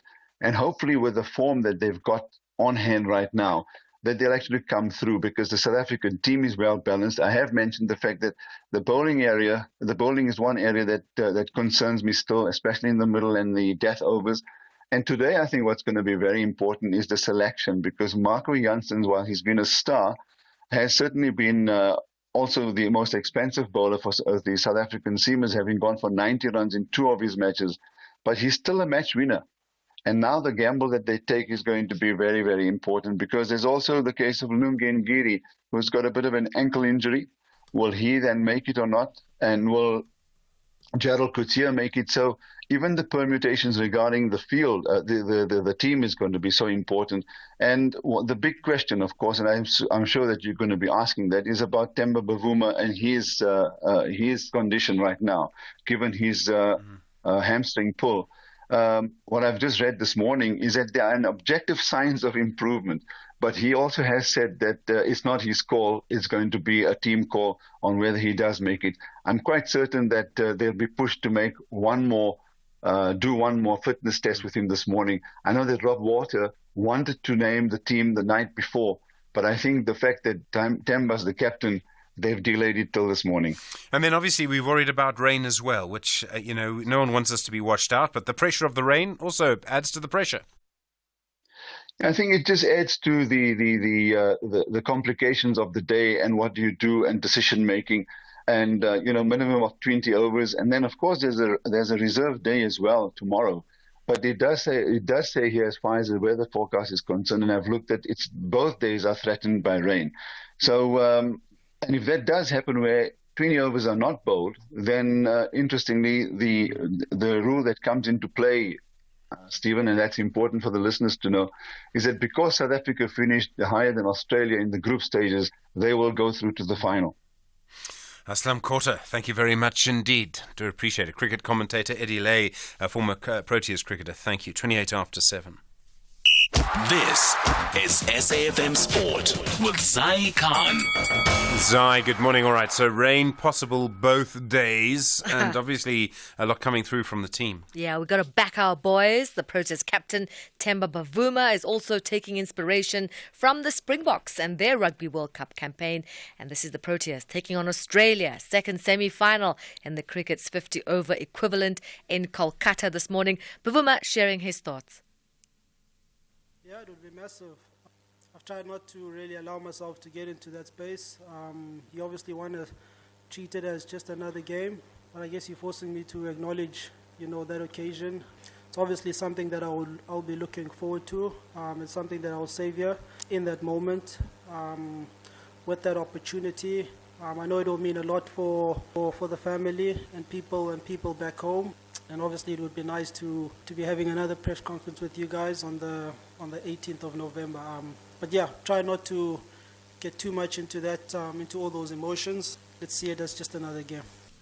On to rugby now. French club Racing 92 has posted the first ever photos of Rugby World Cup champion Trevor Nyakane since winning the 2023 Rugby World Cup title with the Springboks in France. The 34-year-old prop was signed by the French club back in 2021, and he's alleged to be paid in a 5 million rand transfer fee to get him over to the French team. Elsewhere, we've got tennis action. Carlos Alcaraz really happy to get back to winning ways. He had a victory over Andrei Rublev, 7-5, 6-2, and that's at the ATP Nitto Finals. Well, I think a lot. I think it was a totally different match, totally different level for me. That's the level that I have to play, against this beast. If I want to give myself a chance, in this amazing tournament, yesterday was a really good day for me in the practice, to practice the level that I have to show today, and I think I did pretty well, that level, and I'm just really happy with the comeback, in that way with my feeling and my level. And finally, boxing, Anthony Joshua and Deontay Wilder will fight on the same night in Saudi Arabia on the 23rd of December, but against different opponents in Otto Wallen and Joseph Parker, respectively. We'll have more sports for you here on Sunrise. Headlines, top of the hour. I'm Zai Khan. Zai, thank you. Good morning. You with SAFM. Coming up in the next half an hour, we will, of course, be talking about the legalization of marijuana. Still going to be very strict regulations around it from what I can see. With SAFM leading the conversation. Stage 2 now, stage 3 later, 7:30. Thank you, Stephen. In your headlines, 5 people have been arrested at the OR Tambo International Airport on allegations of drug trafficking, contravening the Civil Aviation Act as well as the Customs and Excise Act. The suspects are employees of various companies based at the airport. The Competition Commission has explained the severity of the impact of banks' currency manipulation on the value of the rand. The Commission is cooperating with 5 of 28 banks that will provide evidence that will assist the Commission in the case. And Chief Justice Raymond Zondo has called on the public to assist Parliament to effectively carry out its oversight mandate. He was speaking in a discussion hosted by the Institute for African Alternatives in Cape Town yesterday. I'll have details on these and other stories at 8. SAFM. Guiding you through the rush hour traffic. Well, a lot of complaints coming in from Eskia and Pathlani Drive in Pretoria. Motorists reporting being stuck there for an hour, and it is heavy. There's 2 crash scenes this morning, one a little bit earlier at Struben and another down by Nana Sita. So it's back traffic all the way through to around about Van der Hof. It is an improving situation rather than one that's getting worse. And as you come out of that traffic on Eskia and Pathlani to go into the Pretoria city, it doesn't matter which of the 3 or 4 routes you take, they're all pretty heavily congested as well. Also, big delays on the N14, southern side of PTA. You've got a crash near Snake Valley. That's the Ben Scuban Highway both ways queuing into that. And once you get through that crash going north, you're then back in the traffic from Euthius Road up towards the R101. You're going to be asked to sit in some very heavy traffic on that section this morning. The N14, the Krugersdorp Highway between the R55 and Brockfontein interchange. Again, Pretoria bound, heavy backlogs there. Durban, another morning where you queue twice on the N2. So the M7 up to the M13 bridge roadworks, and then through Queen Nandi up towards Gateway into a broken down vehicle in the roadworks. N3, Spaghetti Junction towards Berea stays heavy, and there's some real pressure out of Pinetown this morning. Both the M13 and the N3 moving through the construction at Paradise Valley are heavier than you might be expecting on your way out towards Durban. Cape Town Marine Drive also with 2 queues, one from Sunningdale to Milnerton. As soon as you get out of that, you're pretty much back into it from Milnerton all the way down to Milner Road in the Pardon Island area. N7 North to Beaufort Circle passing Langa from Vangate Mall, quite heavy as well. Rob Byrne, SAFM Traffic. The business update on SAFM. Ray McClark, morning again. Asian markets, US markets, how are they looking? Well, it is Asian markets that are leading with losses. Japan's economy fell by 2.1% from July to September. Consumer spending and the global demand for goods produced in Japan are lower, and China is also going through the same economic challenges. So in Asian markets, Japan's Nikkei is down 0.6%, Hong Kong's Hang Seng is down 1.5%, and China's Shanghai Composite is down 0.6%.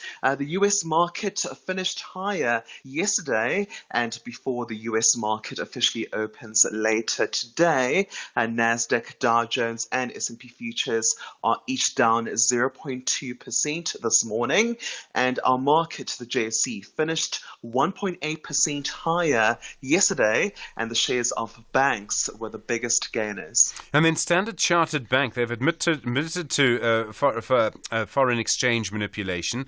A fine of 42 million rand. That's a lot of money to you and I, Ray. It's not a lot of money to them, is it?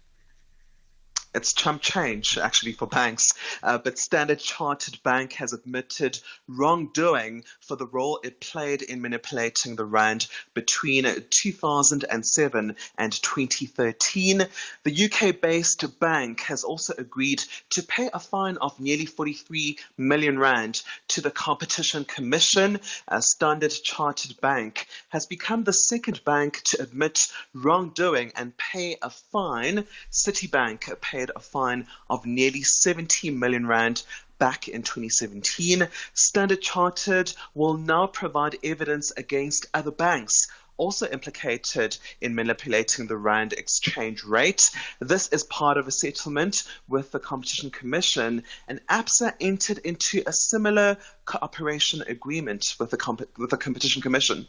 And then MultiChoice, DStv, losing subscribers and booking a big loss. Yeah, MultiChoice recorded a financial loss of 911 million rand during the 6 months ending September.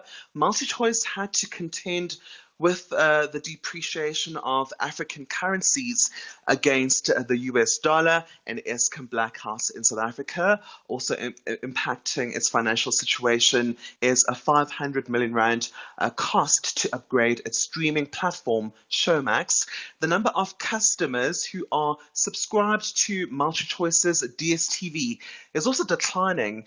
Customer numbers in South Africa were 5% lower at 8.6 million, and DStv is losing subscribers in all consumer affordability segments from the mass to premium market. Sure. Ray McClarkup. Thank you. Ray, of course, back tomorrow morning. More business news through the day here on SAFM.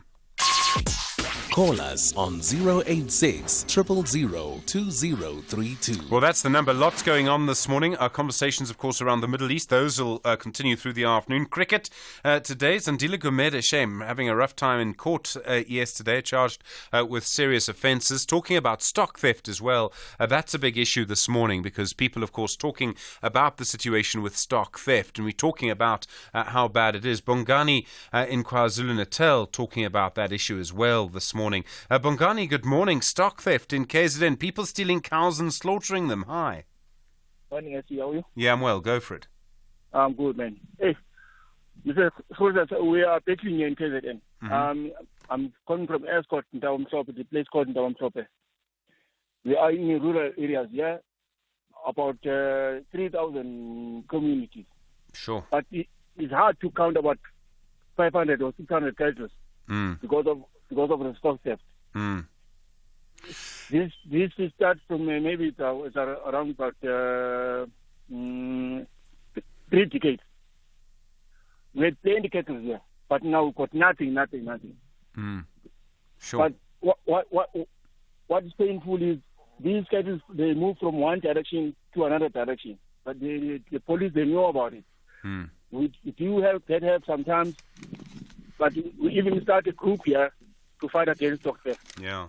It's difficult to do. I mean, you have to have someone there all night, don't you, basically, to look after cattle. I mean, that's hard to do, dangerous to do. It's hard. They come to your house, they shoot, they take them. They don't steal them now. They start taking them by force, you know. Yeah, sure. Then they shoot to kill. Yeah. During the day, you must stay in a cattle field. They must be in front of your eyes. Day and night, you know. We are betting it's hard. All right, Bongani in KwaZulu-Natal, thank you. In fact, there's another Bongani in KwaZulu-Natal on the same issue. Bongani, hi. Yes, good morning, sir. How are you? I'm well, go for it. Good. I appreciate you for bringing up this subject because honestly, it has become unbearable for us. It has become unbearable for us and it has become high risk. Because where in KZN are you, Bongani? In South Coast. South Coast, all right, yeah. Yes, because these guys, I would like to compare with the comments of the other quality. These guys have become very aggressive, and you report to the matter to the police, and they only show up 3 days after the incident. Wow. 3 days. They only showed 3 days after the incident. I've lost about 7 this year already. My neighbor, who's an adult, a senior citizen, has lost almost 25. Gee, that's a huge amount of money. It's a huge amount of money, and actually my neighbor that I'm talking about, he used his retirement money to acquire his cattle, and he's left with nothing. Sure. And the worst part is that if you report the matter to the SAPS, they tell you the division which deals with stock theft is about 100 kilometers away from us. I'm not even sure where they are. And what are they going to do? Yeah, all right. Bongani, thank you. I mean, it's literally people's lives being ruined by this. Molatelo, you're in Polokwane, far away from KwaZulu-Natal. Do you have the same problem? No, how are you, Stephen? No, I'm not from KwaZulu. I'm from Limpopo. Yes, that's what I'm saying. All right, go for it. Yeah, a very rural area called Motongwa Perekis. Yeah. This thing of livestock, Steve, is very, very, very, very right here in our area. And then we have taken up the arms, on our own because these guys, they are colluding with the police. And we have an evidence of that. And then recently, at the beginning of this year, there was an incident there at the area called Skuruwe. This guy, just Singham and Solowa, Salilo Solota. Yeah, that was at his area, and it happened just next to his house there. These guys, they came in the middle night, and then they slaughtered almost 10 cattle. Sure. And then, they slaughtered all these 10 cattle. It was trending on the media, and then the community were on alert, and then they put a trap on them. So the guys were caught. They managed to burn one of them dead, and burn the car, and the other one was then he ran away. And then it happened that the community have never called the police. But in a few seconds, the police is so very far. It's like almost 30 kilometers to 40 kilometers away. But in a few seconds, the police were there. The community asked them, who called you? Because, we don't think that, you know what is happening here. And then that is when the other thieves then managed to run away. The police they go away because they were escorting them. Yeah. You see. Sure. So I lost a goat January, and then July I lost 2 goats. Sure. So Steve, Yeah. This thing in our culture, we call it African bank. We invest our money on the livestock, so that no. Yeah, when the time is hard, and then we then were able then to get money by selling this livestock. So that's very painful to you. Yeah. No, Mulatelo, we're losing you on the line there now, but I can just imagine how painful it must be. I mean, it's just awful. And it's a crime that kind of ruins your life in a way. I mean, it ruins your life for a very long period. And that's really the problem, isn't it? Is that it just, it stays with you for a long time. All right, Mulatelo, thank you. Sipho in Cape Town, artificial intelligence, this is about these sort of fake videos that are not, who they say they are. It's very dangerous. Good morning. Good morning, Steve. I just was very surprised and also feel with you that it is actually insane what we're able to do with artificial intelligence. And it's crazy how these technological advancements always come with these sort of risks where, it's meant to be progressive, but people can use it to actually ruin lives and do criminal activity. But they also come with an opportunity, Steve. You spoke about a particular team. Maybe they should just replace the entire team with artificial intelligence players, and maybe they could win some games. Sheesh. Okay, I suppose. All right. Seaport, Cape Town, thank you. All right, interesting suggestion there. You with SFM 086 000 2032, 16 minutes to 8. First in the morning, SAFM Sunrise with Stephen Grootes. We've been promising that we'll check in with the city of eThekwini with Durban around what is going to happen to their pools ahead of the Christmas season. And there have been a couple of times when there have been big delays, and this is particularly around the beachfront. You know, eThekwini, that's where you go. People go there from eThekwini, holiday makers go there, and you basically spend your day in the swimming pools, you spend your day at the beach, and it's just, it's a really good vibe. Well, how are things this year? Dr. Musa Gumede is the Deputy City Manager for Community and Emergency Services in the municipality of eThekwini. Dr. Gumede, good morning. Good morning, Stephen. How are you? I'm well, thank you. How are your pools on the beachfront? We're looking good at the moment. We have almost all of them working. We have two that are being repaired. The biggest one being the CAC or Child Amusement Center pool that has been off for quite a lot of time of years. It's currently being repaired. Why has it been off for so long? It's a combination of many things coming together. But the crux of it was that between 2020 and 2022, and money that was supposed to go towards some of the social amenities was diverted to deal with COVID, and after that to deal with floods, and so we didn't really have funding for it available between that period. Okay. Obviously, there were other issues after that of procurement. I don't know why there would be issues of procurement, Dr. Gumede, but we know that there are so often.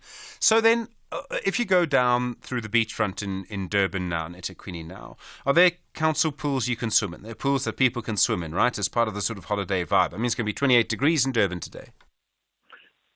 All the pools, except for those two, are available.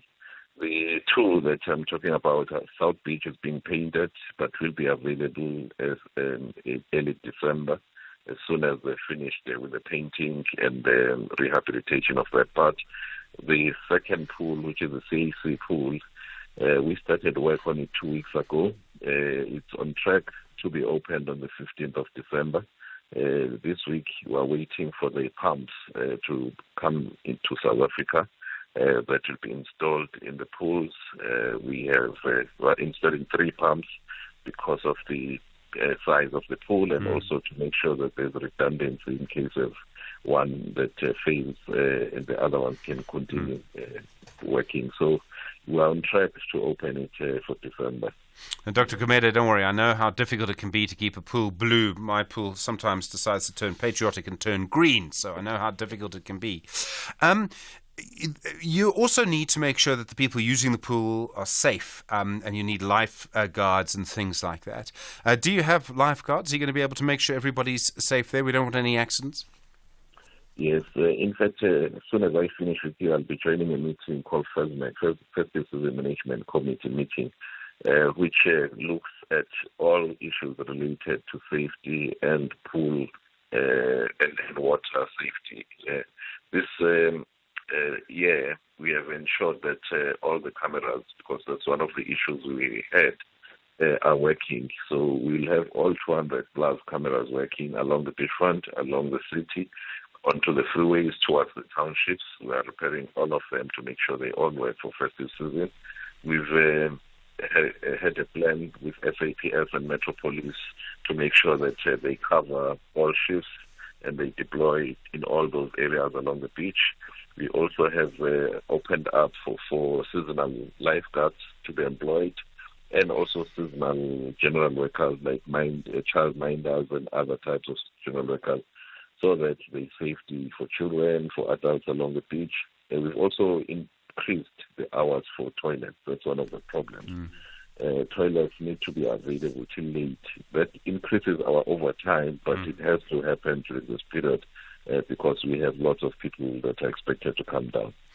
There, also, you need lifeguards on beaches and just safety on beaches generally, and particularly at certain times. And eThekwini, you'll have a huge number of people there. Are you going to be able to cope this year? Yeah, we usually have seasonal lifeguards that we employ during the peak periods. The challenge we usually get is people not listening to lifeguards.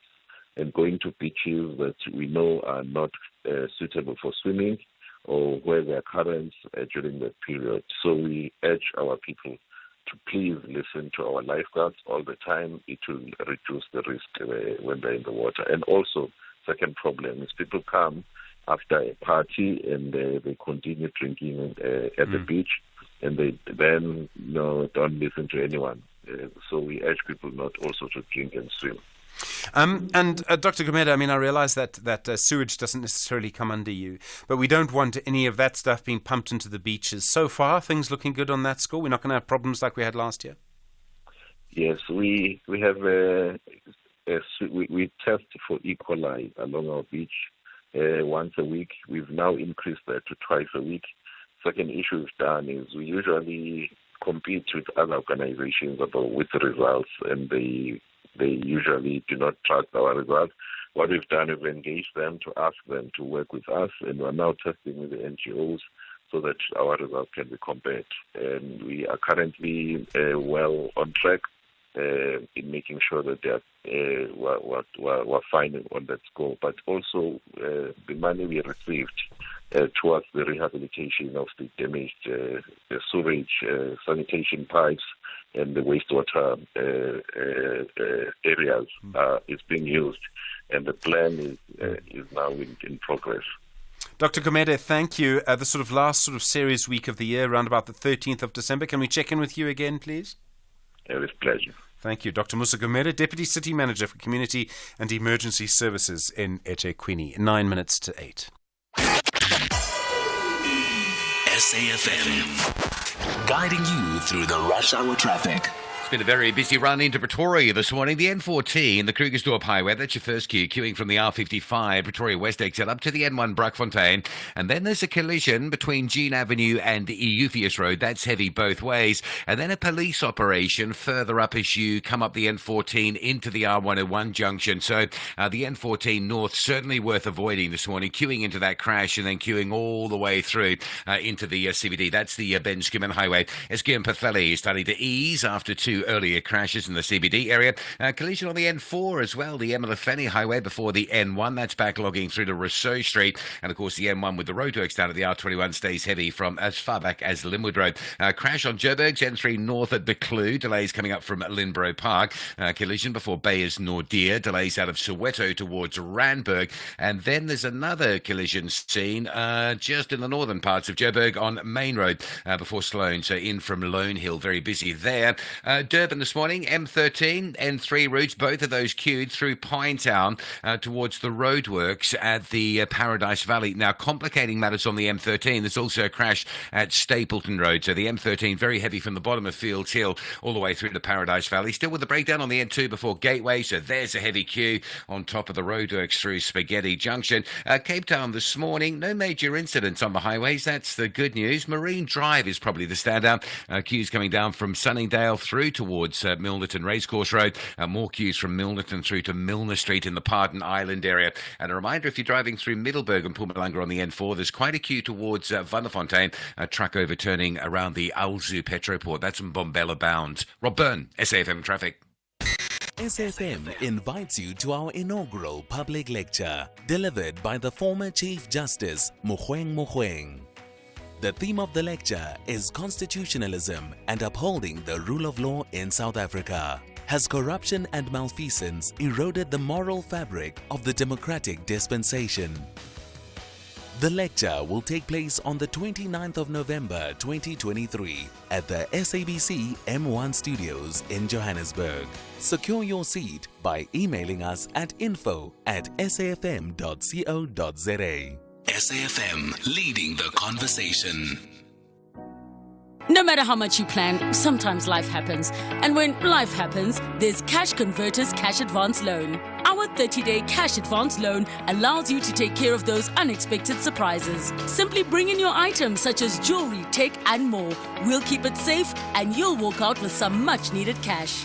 Plus, stand a chance to win 20,000 Rand every week. So, visit a Cash Converters store today. T's and C's apply. Cash Converters, we buy, we sell, we loan cash. South Africa and Benin are both searching for tickets to the FIFA World Cup 2026. Bafana want to demonstrate their thirst and appetite for the global spectacle. But the Cheetahs are just as hungry for maximum points. Southern Africa versus West Africa. Catch the FIFA World Cup qualifier between South Africa and Benin on Saturday, 18 November at 2:30 p.m. Live on SABC Sport on DTT Channel 4, SABC 1 and SABC radio stations. Also available on SABC Plus and SABCSport.com. Hashtag We Love It Here. Brought to you by SABC Sport. For the love of the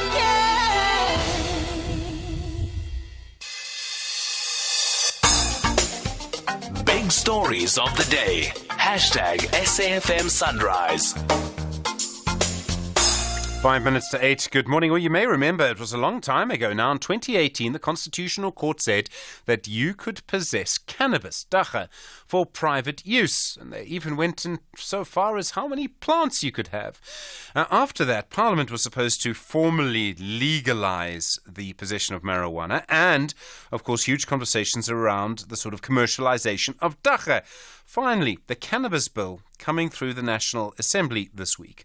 Russ Gareth Prince is, as you know, someone who's been involved in this for many years. He's the chair of the Cannabis Development Council of South Africa and a member of the Presidential Cannabis Steering Committee. Russ Prince, good morning to you and thank you for your time. Good morning, Stephen, and good morning to all of the listeners. This is called the Cannabis for Private Purposes Bill, and I just want to understand this process. I realize it all goes through Parliament. On the one side, we have the possible commercialization of dagga, like we've seen in many states in the United States, some parts of Europe. This is only about private purposes. So is basically Parliament going to be quite narrow in its interpretation, and we're not going to have commercialization of cannabis at all, or will that come later?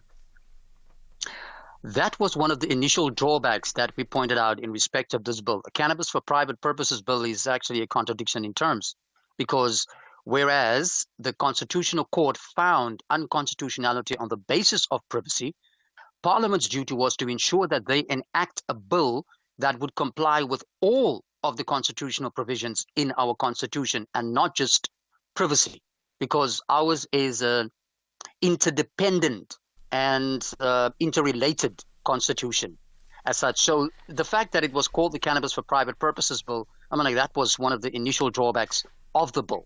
And that, as a matter of fact, the bill that was to be developed by Parliament should have made provision for the commercial aspects, health aspects, and all of the things that relates to the cannabis industry. So there's going to be no commercialization, no cannabis industry in South Africa? Well, I mean, that is a contradiction in terms, because this bill, the Cannabis for Private Purposes Bill that was just adopted by the National Assembly, does not even make provision for a legal source of cannabis. So whereas for the past 5 years, we've had the right to possess, grow, or utilize cannabis, as a matter of fact, we could not manifest that right in reality because you had to break the law in order to exercise your right. Does it still place a limit on how much dagga you're allowed on your property, how many plants you can have? No, the version that was finally adopted by Parliament does not make any reference to the amount of plants that you have. However, that was to come in the regulations that is to be made by the minister. And that process in itself, the manner in which the National Assembly understands these duties is actually quite far from what the law says in this regard. And in this year, and I think around about March, the SCA declared provisions of the complementary medicines unlawful because the minister went outside of his powers in enacting these regulations. And in 2020, the Constitutional Court, in another matter, also said that what the minister intended to do with respect to regulations was unlawful because he attempted to change the body of the law, and that is not his job. That is the job of Parliament.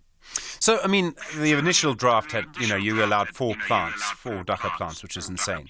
This would still mean that as things stand, I can take as much alcohol as I want, literally, fill every single room in my house with alcohol, cover the house, my house, up until the point at which it interferes with air traffic if I want. No one can stop me.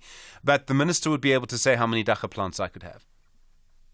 that is another of the contradictions that we pointed out, and saying that why is it that the cannabis community are being treated more stricter than the alcohol community or the tobacco community, whereas equality before the law demands that the cannabis community not be held to stricter regulations than those communities, when, as a matter of fact, there is a cannabis master plan. There's no tobacco master plan or alcohol master plan, but cannabis has been identified as one of the key economic priority areas for South Africa. And this legislative impasse or this narrow approach that the legislature took in relation to legalizing cannabis is frustrating the commercialization of the plant. I mean, if you just look at what Colorado did in the past 5 years, they've collected a couple of billion in taxes, whereas this government complains about the fact that there's no job opportunities for youths, there's no money within the government, whereas cannabis is one of the most realistic chances that we have of improving our economy, of improving joblessness, providing hope for people. But I don't know, we seem to look a gift horse in the mouth. So very quickly, Russ Prince, this bill then is going to be unconstitutional, I presume? Very much so, because it was brought to Parliament in an incorrect manner. It was tagged as a Section 75 bill, whereas this bill is a Section 76 bill. I mean, the Liquor Act was introduced into Parliament as a Section 76 bill because it impacts on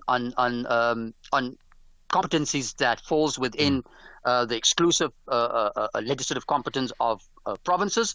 As well, there are concurrent competencies, and therefore it should have been tagged Section 76. And then secondly, one of the most fundamental drawbacks is the fact that there wasn't adequate public participation. A constitutional democracy demands that when new laws are being developed, that the communities of interest must be adequately informed, consulted, and involved in the development and the conceptualization of that law. And with respect in relation to cannabis, that didn't happen. Russ Gareth Prince, thank you very much indeed. Chair of the Cannabis Development Council of South Africa, member of the Presidential Cannabis Steering Committee. You're with SFM leading the conversation. Outsurance will go out of their way to try and save you money on your car insurance. If they can't, ask for 500 Rand. SMS out to 38462. Now that's good news. Independent and impartial. This is SFM News. Thank you, Stephen. In your top stories, 5 people nabbed at OR Tambo International for alleged drug trafficking, and South Africa refers Israel to the International Criminal Court. This is SAFM News. A very good morning. I am Luyanda Maume. 5 people have been arrested at the OR Tambo International Airport on allegations of drug trafficking, contravening the Civil Aviation Act as well as the Custom and Excise Act. The suspects are employees of various companies based at the airport. They are implicated in facilitating taking drugs in and out of the airport. The Hawk spokesperson, Katlego Mogale, says the suspects will appear in court tomorrow. The suspects will be appearing in the Kempton Park Magistrates Court on Friday, the 17th of November 2023. This is the first operation of its kind in relation to transnational drug trafficking perpetrated through Ortia, where a drug seizure was made abroad was positively linked to the suspect in South Africa for their complicity. The Competition Commission has explained the severity of the impact of banks' currency manipulation on the value of the rand. The Commission is cooperating with 5 out of 28 banks that will provide evidence that will assist the Commission in the case. This follows protracted legal battles. Yesterday, the Commission and the UK-based Standard Chartered Bank reached a settlement agreement in which the bank will pay a 42.7 million rand penalty fee. The Commission's Magale Mohlala says the manipulation has serious repercussions on business and the value of the rand. It has an effect because at any given time in the trading market, there are buyers and sellers. South African firms that want to buy internationally, they'll need to acquire the dollars in order for them to buy in the international market. So we have tried to quantify ultimately the kind, because the trading itself, it talks about trillions a day. Chief Justice Raymond Zondo has called on the public to assist Parliament to effectively carry out its oversight mandate. He was speaking in a discussion hosted by the Institute for African Alternatives in Cape Town yesterday. Zondo says he believes Parliament has an important role to play in fighting corruption. An important role to play in bringing down levels of corruption in our country, in making sure that in the future we never have a repeat of state capture. I think it has the power And it's a question of whether it will be prepared to use that power. And I think that it's our duty to do what we can to help and work with it to try and see what solutions can be found. And I think that the role of citizens, NGOs, civic organizations is critical in that regard. Statistics South Africa says the Western Cape's unemployment rate has dropped by 4.3% year on year. It says employment in the province is also up by 12.6%. The figures are in State SA's quarterly labour force survey results. Provincial Finance and Economic Opportunities MEC Mireille Wenger says the data shows that the Western Cape economy is growing. The aim is for long-term sustainable job creation in the Western Cape. And so we're seeing, for example, our tourism industry has increased. It's not only recovered from the COVID pandemic, but is now growing. We're expecting a 25% increase in the number of tourists this summer season, which we know will boost job creation in the Western Cape and in South Africa. So there are many reasons to have hope. President Cyril Ramaphosa has confirmed that South Africa has submitted a referral to the International Criminal Court to investigate Israel's attacks on Gaza. He briefed the media in Qatar after discussions with Emir Sheikh Tamim bin Hamad Al Thani. Qatar is mediating negotiations for the release of hostages that Hamas took last month, after which Israel retaliated with a massive military operation. Thousands of people have been killed on both sides. Ramaphosa has reiterated his call for an immediate ceasefire.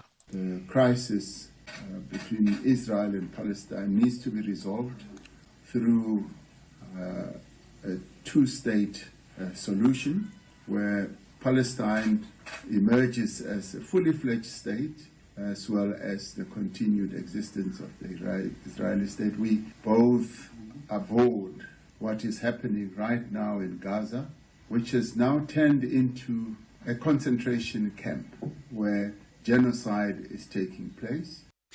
And finally, a hospital in the Haitian capital, Port-au-Prince, has been evacuated by police after nearby gang violence.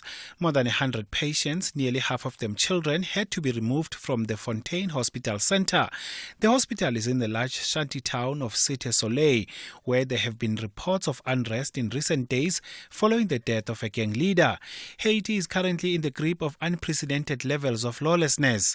Gangs have taken increasing control of Port-au-Prince since the assassination of the country's president in 2021 threw Haiti into a political crisis. Recapping your top story, 5 people have been arrested at the OR Tambo International Airport on allegations of drug trafficking, contravening the Civil Aviation Act as well as the Customs and Excise Act. For SAFM News, I am Luyanda Maume. Headlines at 8:30. Luyanda, thank you. Those were the top stories for this hour. Don't miss out on a possible car insurance saving. SMS out to 38462 for a quote. Outsurance, where you always get something out.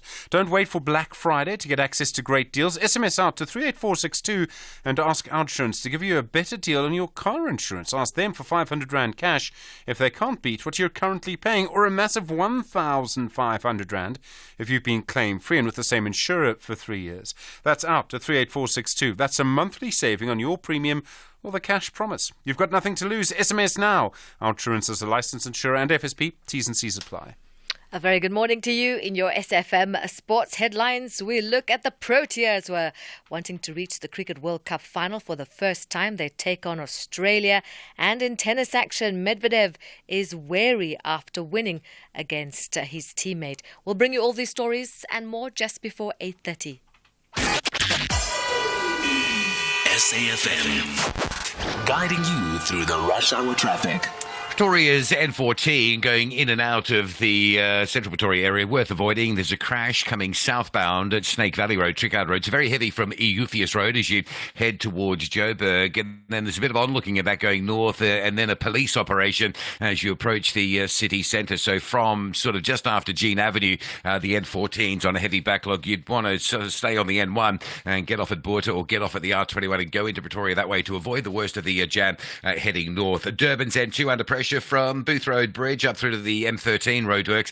Then you've got a really big queue from Queen Nundy Drive all the way to Gateway into a breakdown. Make sure you've got plenty of time to get through that traffic backlog for the airport connections. Also coming out of Pinetown, very heavy M3, M13 through Paradise Valley due to some roadworks. And Cape Town, fairly moderate conditions this morning on the highways, but Marine Drive is the standout. Still under pressure, Sunningdale to Racecourse Road in Milnerton, and then from about the Milnerton High School all the way through to Milner Road and Pardon Island. 2 jams to get through. Rob Byrne, SAFM Traffic. SAFM Sunrise. A vivid start to your day. Good morning, you're with SAFM Sunrise. I'm Stephen Grootes, 9 after 8. You know, I find the story around the decriminalisation, the legalisation, whichever phrase you want to use, around Dagga, just so interesting. And one of the most interesting sort of conversations we've had for some time. And I'm also like, I don't understand why there seems to be a need for so much more control. And I'm no supporter of, whatever. But I just don't quite understand why government seems to be so narrow on this. And yet, we have a huge, thriving alcohol industry. I just think there are questions there that we need to look at. You tell me, 086 000 2032. I'm looking at Mdu and Stanza, and I'm looking at our mediated conversations group, and I kind of can see what's going to be loading, I think, in terms of marijuana and how it's going to be legalized or decriminalized, or whatever the phrase is. We'll talk to the Home Affairs Minister, Dr. Erin Motsoaledi, in a moment. Big conversations there around the changes that are coming through, the sort of wholesale change we'll see to migration. And then also conversations, don't forget, artificial intelligence and literally people stealing your face and your voice. I mean, can you imagine what that must be like? You'll hear from someone who's had that happen to her. Bongiwe Zwane. We'll speak to her in a little while. She's a presenter here at the SABC, 11 after 8. Gautrain is for the legends who make moves to save and pay from as little as 40 Rand from Sandton to Rhodesfield. It's for the bozzers who switch off the geyser when no one's home. And for our clever who get that there's food at home means exactly that. So when it comes to travel, make moves that save and pay from as little as 40 Rand from Sandton to Rhodesfield Station. Gautrain, for people on the move. Dear Africa Chipembe, Siyabonga. Realeboga. Thank you for experiencing the Rugby World Cup France 2023 in your language of choice on SABC radio stations and SABC TV channels. This journey is fulfilling and exhilarating when you are on board. The front row belongs to Africa Tonga. Brought to you by SABC Sport. For the love of the game. First in the morning, SAFM Sunrise with Stephen Grootes. Good morning. Well, the Home Affairs Minister, Dr. Erin Motsoaledi, as you know, has announced huge changes to the current migration system.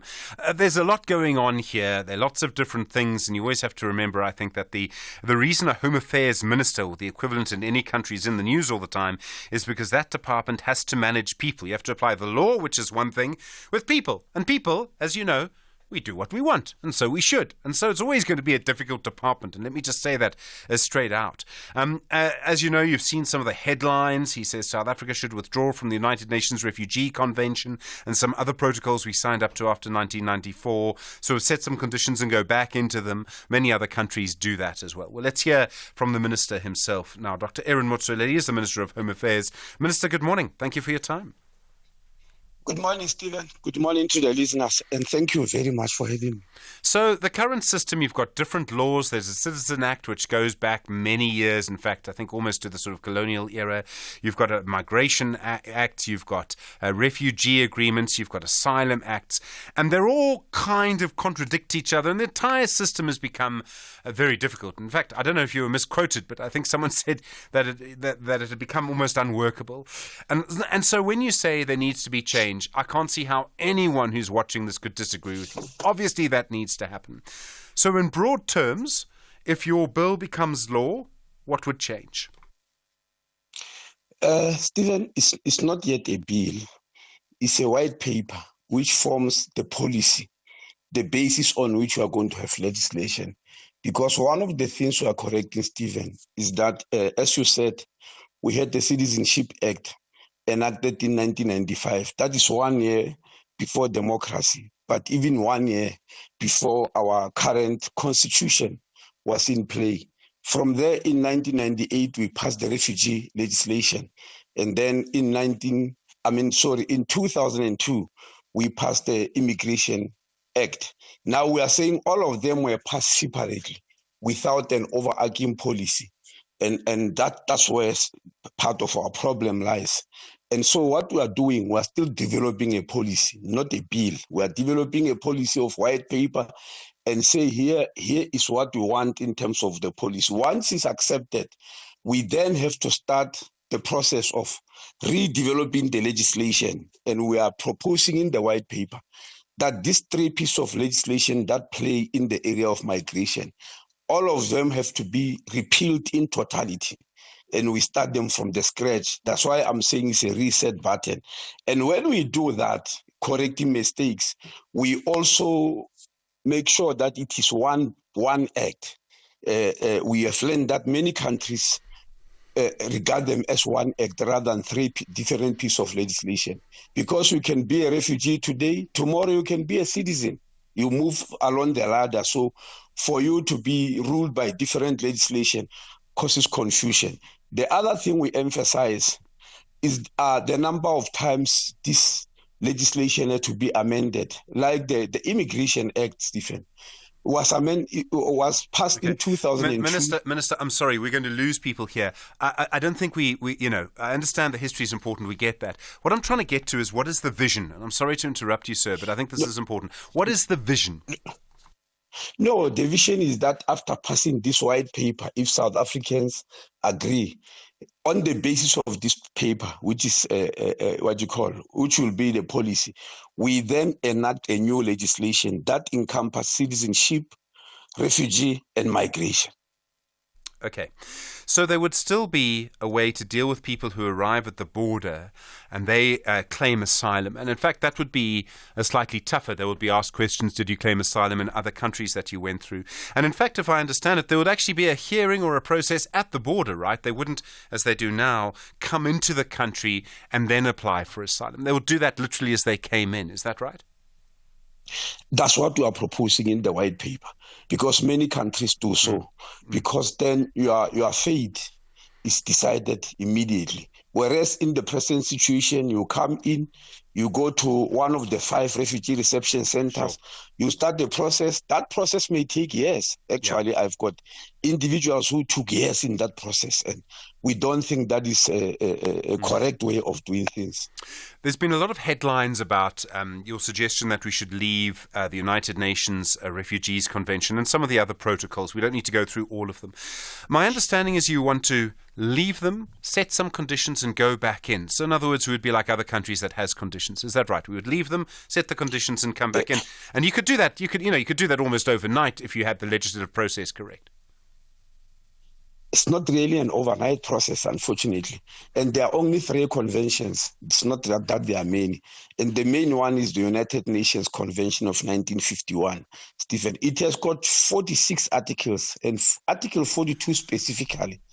Minister, I'm sorry to do this, sir.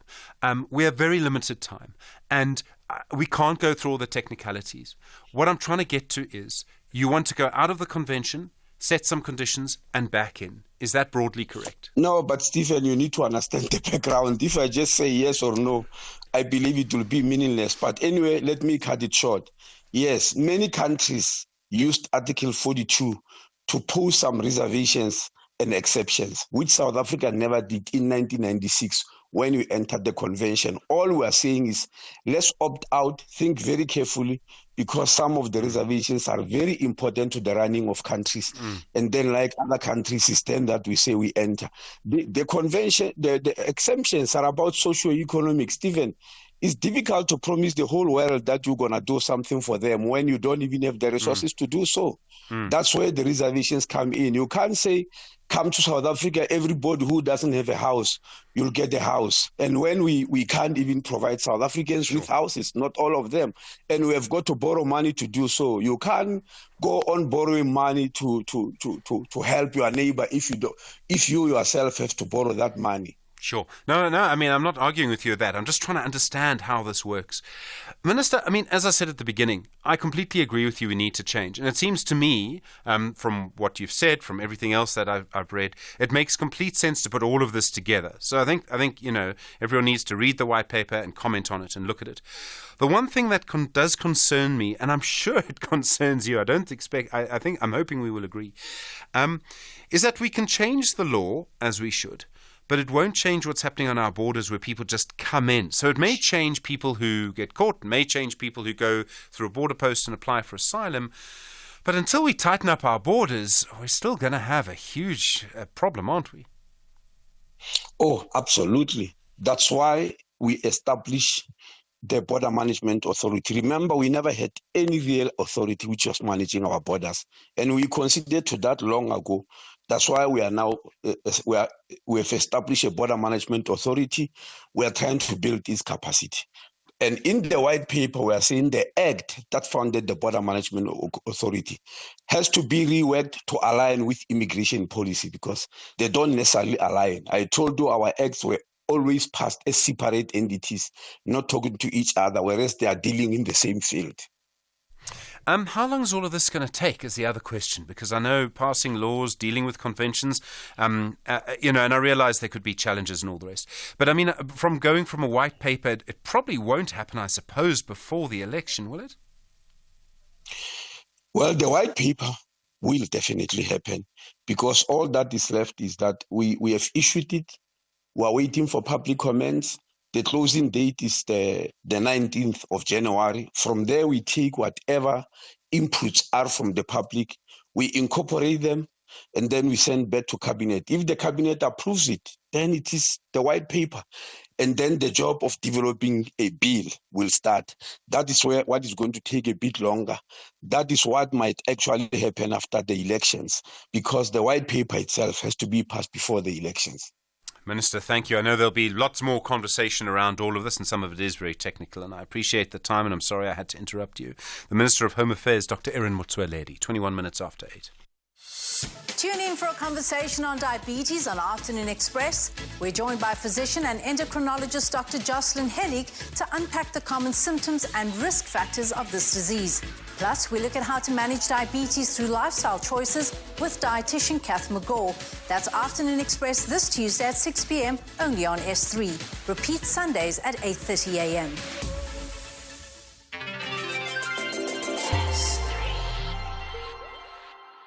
Eswatini will tackle Libya in a crucial FIFA World Cup 2026 qualifier in Group D.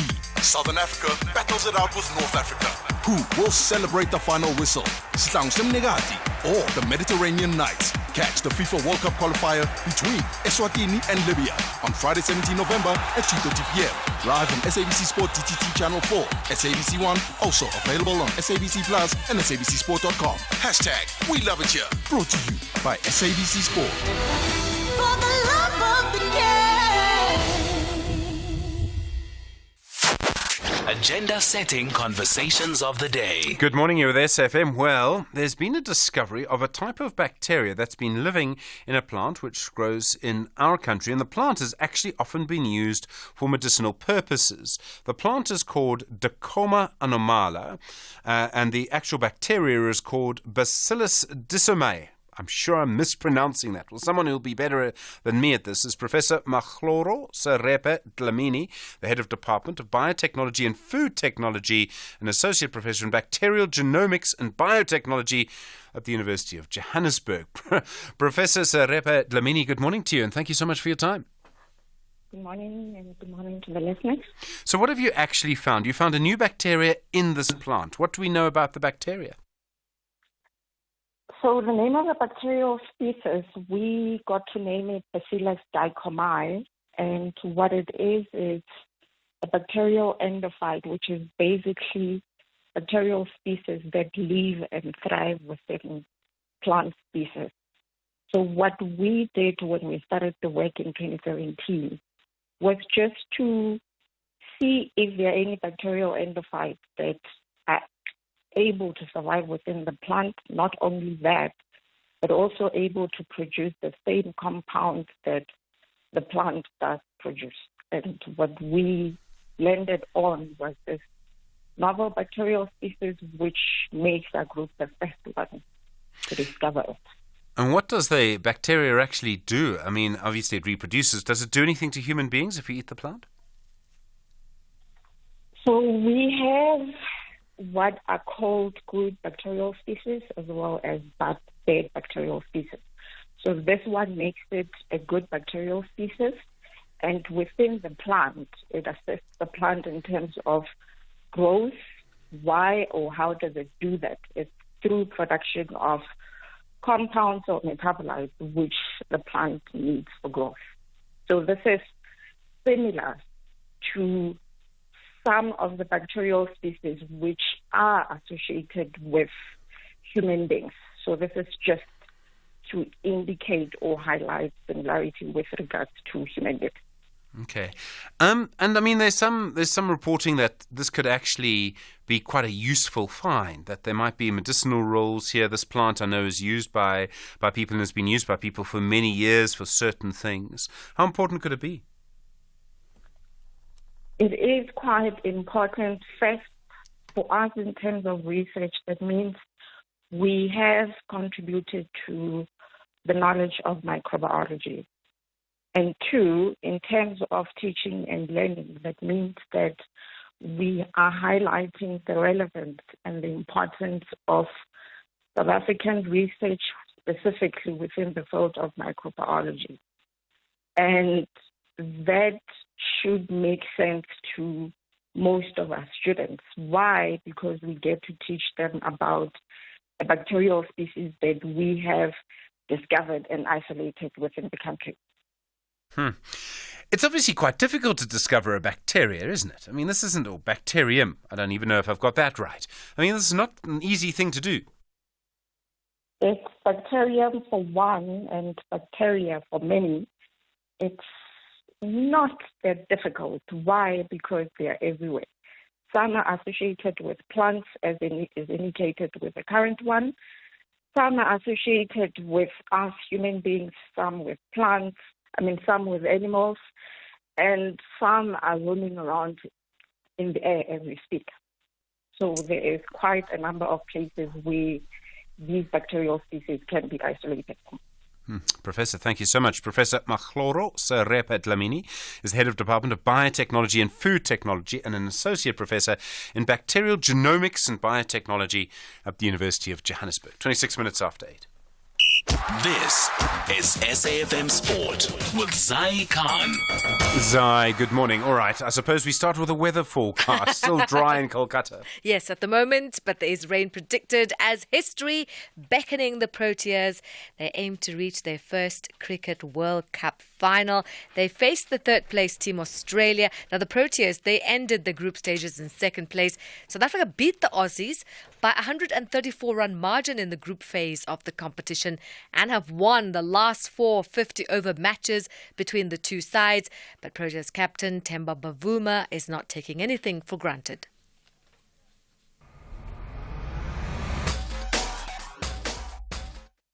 We're not coming up against a Mickey Mouse team. Australia have a lot of experience and confidence in knockout games like this, so we've got to respect that. I'd hate to say that we deserve to go through because of the way we played our cricket. I don't think that's the way things go. But I think, from our performances, from the processes that we've followed to get to this point, we'll continue to lean on that, and we believe that will take care of the result in itself. The match in Kolkata starts at 10:30 this morning and will be broadcast on SABC3 and SABC Plus, the app, live. If the play is not possible today and tomorrow due to rain, the Proteas will automatically progress to the final. In the meantime, the jostling for the number one bowler spot in the ICC Men's ODI player rankings continue with a new number one crown for the third time in as many weeks, and he's a Proteas player. It was Keshav Maharaj who picked up 7 wickets in 3 matches, including scoring a 4-for-4 against New Zealand in Pune, and he's one of the very few bowlers who has troubled India, returning figures of 1 for 30 when the host scored 326. And in the final group game, Keshav Maharaj, the left-arm spinner, scalped 2 wickets, and that was against Afghanistan. On to other news in sport, we have soccer. Richard Arnold stepping down from his role as chief executive of Manchester United. Arnold's departure comes at a time when the American owners, the Glazers, are seeking new investment, with the British billionaire Sir Jim Ratcliffe attempting to buy a 25% stake in the 20-time league champions. On to rugby, the Sharks coach John Plumtree has admitted his fears that the injury that forced Bongi Mbonambi off in the World Cup final could rule the hooker out for the rest of the season. And Mbonambi suffered the knee injury as a victim of a dangerous clean-out by All Blacks flank Shannon Frizzell in the opening minutes of the final in Paris. And Mbonambi's injury is expected to keep him on the sidelines for a minimum 6 months, meaning his earliest return date will be May next year.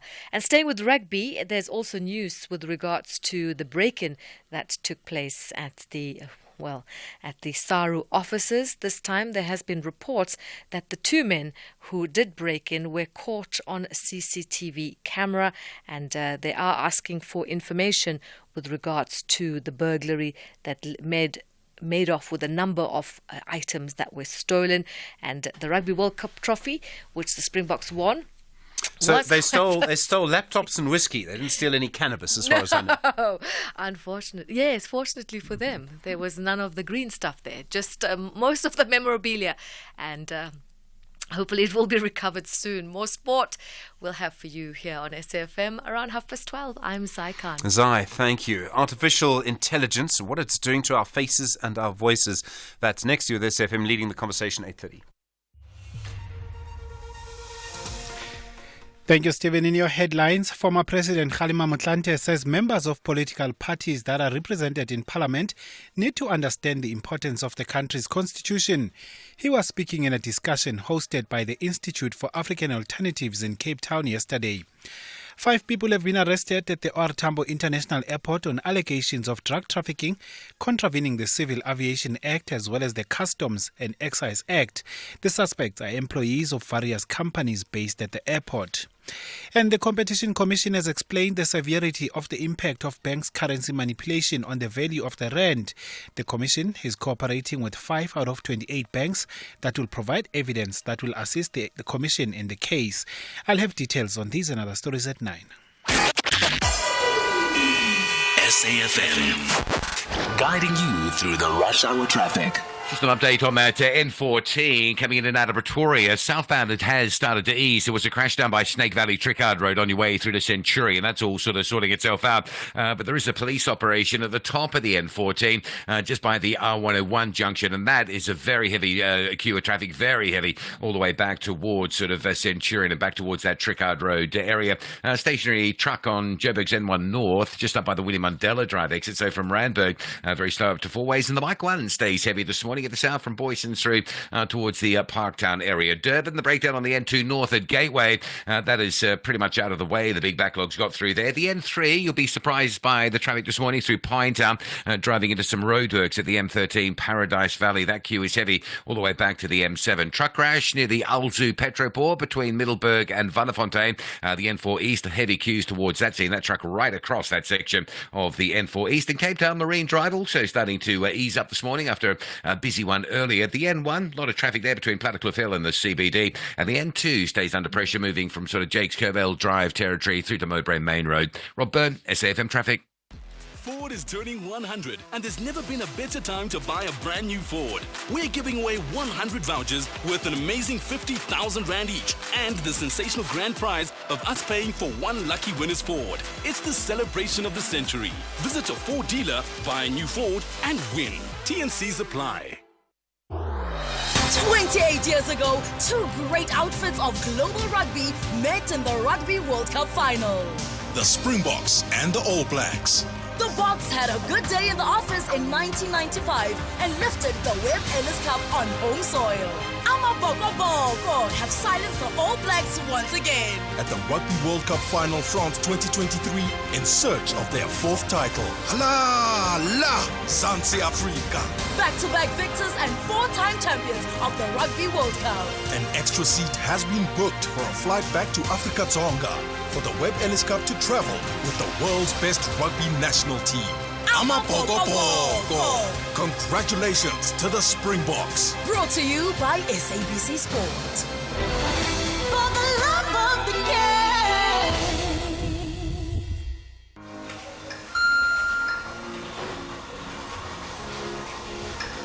What was that sound?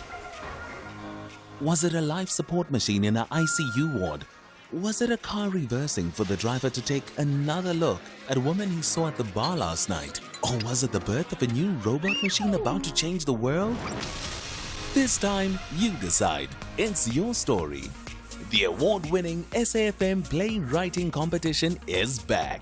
SAFM invites all writers to explore the medium of sound, the theatre of the mind, and to create a 1-hour radio play in English. Get writing now and submit your play before the 22nd of January 2024 for a chance to win one of 3 large cash prizes. For more information, visit safm.co.za. Mediated conversation on SAFM. 25 minutes to 9 the time. Good morning. Do you believe what you see online? If you see a video of someone speaking, if you see a picture of someone, if you even hear someone speaking, do you believe what they are saying if you see it online? In just the last few weeks, a series of videos, adverts, have appeared on YouTube. They show the image of an SABC television presenter and then claim to show that that presenter is talking about an investment product related to Elon Musk. It is, of course, nonsense. The image of the SABC presenter has been stolen. It's not their voice. And this shows how far artificial intelligence has come and how these are what are called deep fakes that are being created. It means a computer program could take my voice and make my voice say literally anything to you. And if you know my voice, you won't know that, in fact, it is not me saying this. The same is true for moving images, for videos online or even on television.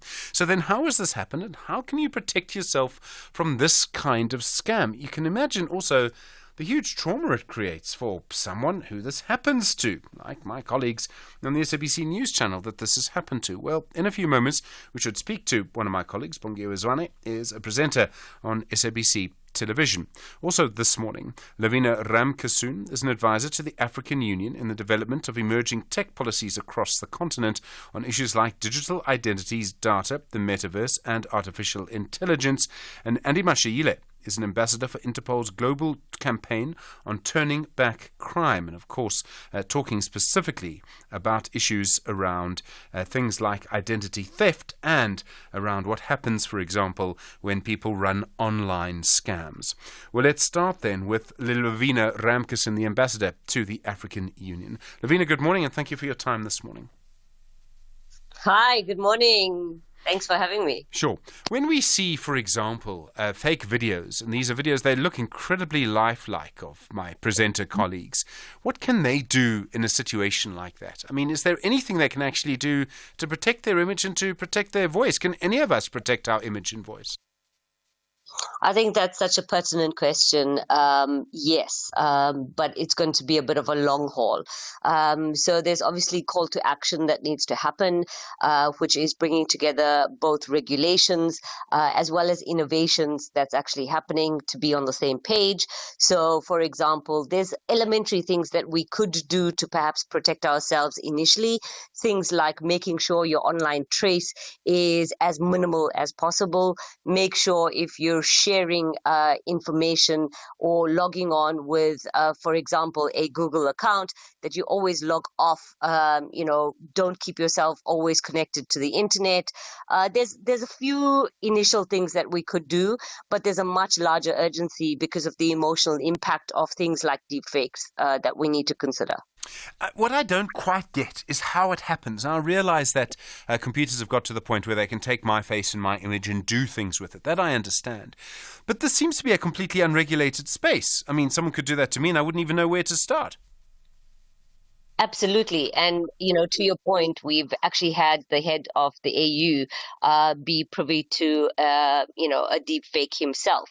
We've also seen the likes of larger figures, as well as normal citizens.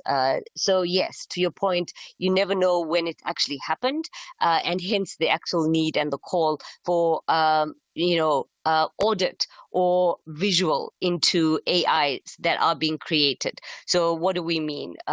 We could look at things like, having watermarks imprinted. We can look at rights and updating that from a human perspective. We can look at how we actually are formulating regulation at this point from a safety perspective. We've obviously just seen and heard from a UK perspective and a worldwide perspective the call and the need for more responsible usage of AI. So, for example, how can we actually, before AI is actually deployed as an algorithm, how can we audit it and how can we monitor that it is actually intended for the greater social good? So, part of it is that I think clearly someone's making money from this, right? And this is what I find amazing, is that someone is doing this because they're making money from it. And to try and trace that person back through YouTube, through whatever, could probably be impossible. I consider myself relatively empowered, and I would not be able to actually even start with a complaint against YouTube. And I'm sure people have complained, nothing happens. And they wouldn't even be able to tell you where the money for the adverts originally comes from, who's paying them. Yeah, and hence, you would have seen quite a large sort of call recently or change from the likes of big tech, where they're moving into an era of digital identity, where it is very much driven by, understanding where the source of truth is. And that is really, really important. Getting to understand where data is actually being generated, formulated, and thereafter consumed is really key. One of the sort of things or aftermaths of all of this is obviously misinformation and disinformation. And that is something that affects the media space quite largely. And, to your point, it's absolute detriment. So I think, from a perspective of someone making money. Sorry, go ahead. No, I didn't interrupt you. Sorry, you're saying from the perspective of someone making money? Yeah, someone making money, we can literally track that. That is something that is doable to date, but do we actually have the funds set aside to actually monitor that, as an example? So are we actually becoming a lot more cyber proactive or having a real-time monitoring 24/7 around these things? And, as a foundation, it starts with digital identity. Okay, so, let's talk a bit more about that then. Digital identities, you spoke about maybe watermarks and images. Is there scope for some kind of digital signature? The SABC could put on all of its content, for example, so people would know it came from the SABC, isn't claiming to be coming from the SABC, and is actually coming from somewhere else. And I'm thinking ahead to next year's election. People could easily doctor all sorts of content, claim it comes from the public broadcaster, take the legitimacy, and use that for their own ends. So is there any sort of technical fix that anyone is thinking of, or could be in the works, or could be used in the future? Yeah, I think some media houses have started trying to do something similar where information has been verified. So, something simple like getting all the broadcasters to agree. Maybe it's not as simple, but, in an ideal world, for them to then agree that any content that is developed from a South African perspective or an African perspective has this particular type of watermark. And that is important, absolutely. I know that I think it is a US-based sort of media house that is already trialing the concept of having AI verified information. So not human generated information, but anything that gets created via the likes of AI, either ChatGPT or any others, is literally stamped as AI generated content. So, either or approach, if we have a stamp that says it's 100% human verified, information versus an AI generated information, that's kind of where we're going. So from a signature perspective, Absolutely. I think there's that's one of the easiest and simplest ways right now to combat something like that. I mean, that would go for all sorts of things because people talk about artificial intelligence writing dramas or writing fiction. Some people might want to read that, but it would be important to know who actually did it, whether it was artificial intelligence or whether it was a person. You could use that idea of a human stamp for everything. Yeah, but then there's also the question, what difference does it actually make? And I think that is very dependent on the type of content that we're talking about. So, level of importance. Lavina, thank you. Lavina Ramkissoon is advisor to the African Union and the development of emerging tech policies across the continent. As you can see, things like artificial intelligence. You were there, SAFM, 16 minutes to 9. The time continuing a mediated conversation around these fake images and audio of television presenters involved in an investment scam and what we're seeing happen online. Andy Mashile is an ambassador for Interpol's global campaign of turning back crime. He's been specifically busy in the digital space. Andy, good morning. Good morning, Stephen, to you and the heavyweight champion show listeners. It's actually the former Interpol ambassador for the Turn Back Crime campaign. I am now a member of the executive committee of International Cybersecurity and Investigations Committee. My mistake. Thank you very much indeed. These adverts that we used as an example are an investment scam. And I say they're a scam because the advert is a lie. So the product they're selling must be a scam. Are there lots of scams like this? There are lots of scams like this, preying on social engineering techniques that have been advanced and improved, and recently using artificial intelligence to perfect the online scams. On the 24th of this month, it's going to be Black Friday. I am now talking to you from Rustenburg. I'm going to be giving a talk on Black Friday scams, particularly in South Africa, where people would be clicking on URLs that are fake. People would be directed through bit.ly links to malicious website where their details, personal identifiable information is going to be stolen. We see a huge number of romance scams. And I mean, the thing about these romance scams is some of them are run from prison, which is just amazing. Why are these scams, these online scams, people are doing them because they make money. So they're clearly successful. Super successful. Stephen, cybercrime is a transnational organized crime. It has no borders. It knows no borders. It knows no level of poverty or affluence. These people organize themselves into experts, experts employing some of our unemployed graduates who are experts in IT, who are experts in psychology, to help them get into the mind of a human being. Remember, Stephen, that you can have the most sophisticated hardware or software in the line of security or in your security chain.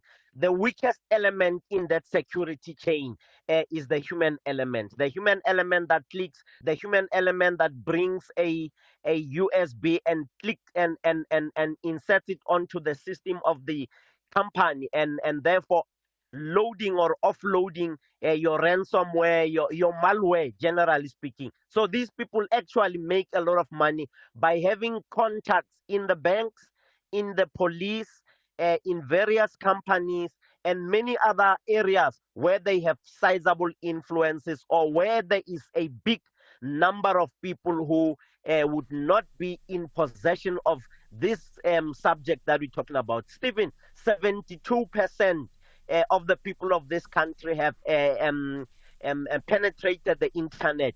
72% of 60 million is 43,200,000 people doing rounds or surfing the internet. Now you can imagine how many of them are cyber smart. And this is where the cyber criminals at a transnational level operate.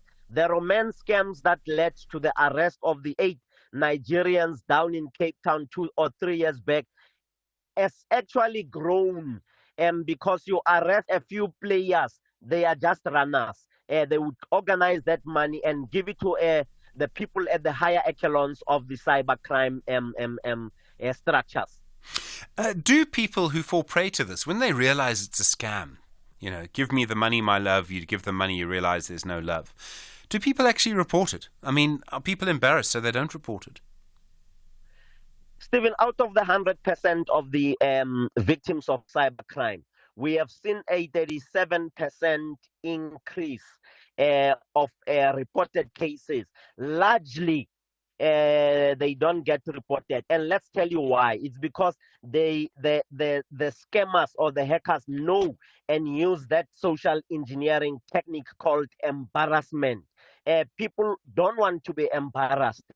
People don't want to say, I have lost all of my my life savings. That would be 2, 3, 4, 5, 6 million to a hacker who claimed that he loves me. Remember the Simon Leviyev story, the guy who went to hire aeroplanes and actually preyed on women who were widowed, women who had lost their husbands and have a lot of money, and they would see love in the handsomeness of that gentleman and the fleshy lifestyle. So these people really do harm, and I would advise the listeners of this show, you cannot love someone if you have not met that particular person physically and have profiled that particular person and know where is the money coming from that he is spending lavishly, flying all over the world. I think the Simon Leviyev story, there's even a Netflix story or a Netflix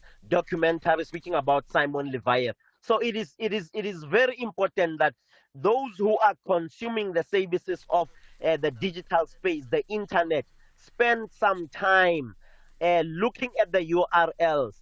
If it says it's from SAFM, but the email address or the URL says .gmail or .bit.ly, it's not from SAFM. Andy Mashile, thank you very much indeed. Really appreciate it. A member of the International Cyber Security and Investigation Committee. In a moment, we'll speak to Stephen Osler from Enclose just to find out a bit more about how to protect yourself from these kinds of scams. It's 10 minutes to 9. SAFM, guiding you through the rush hour traffic.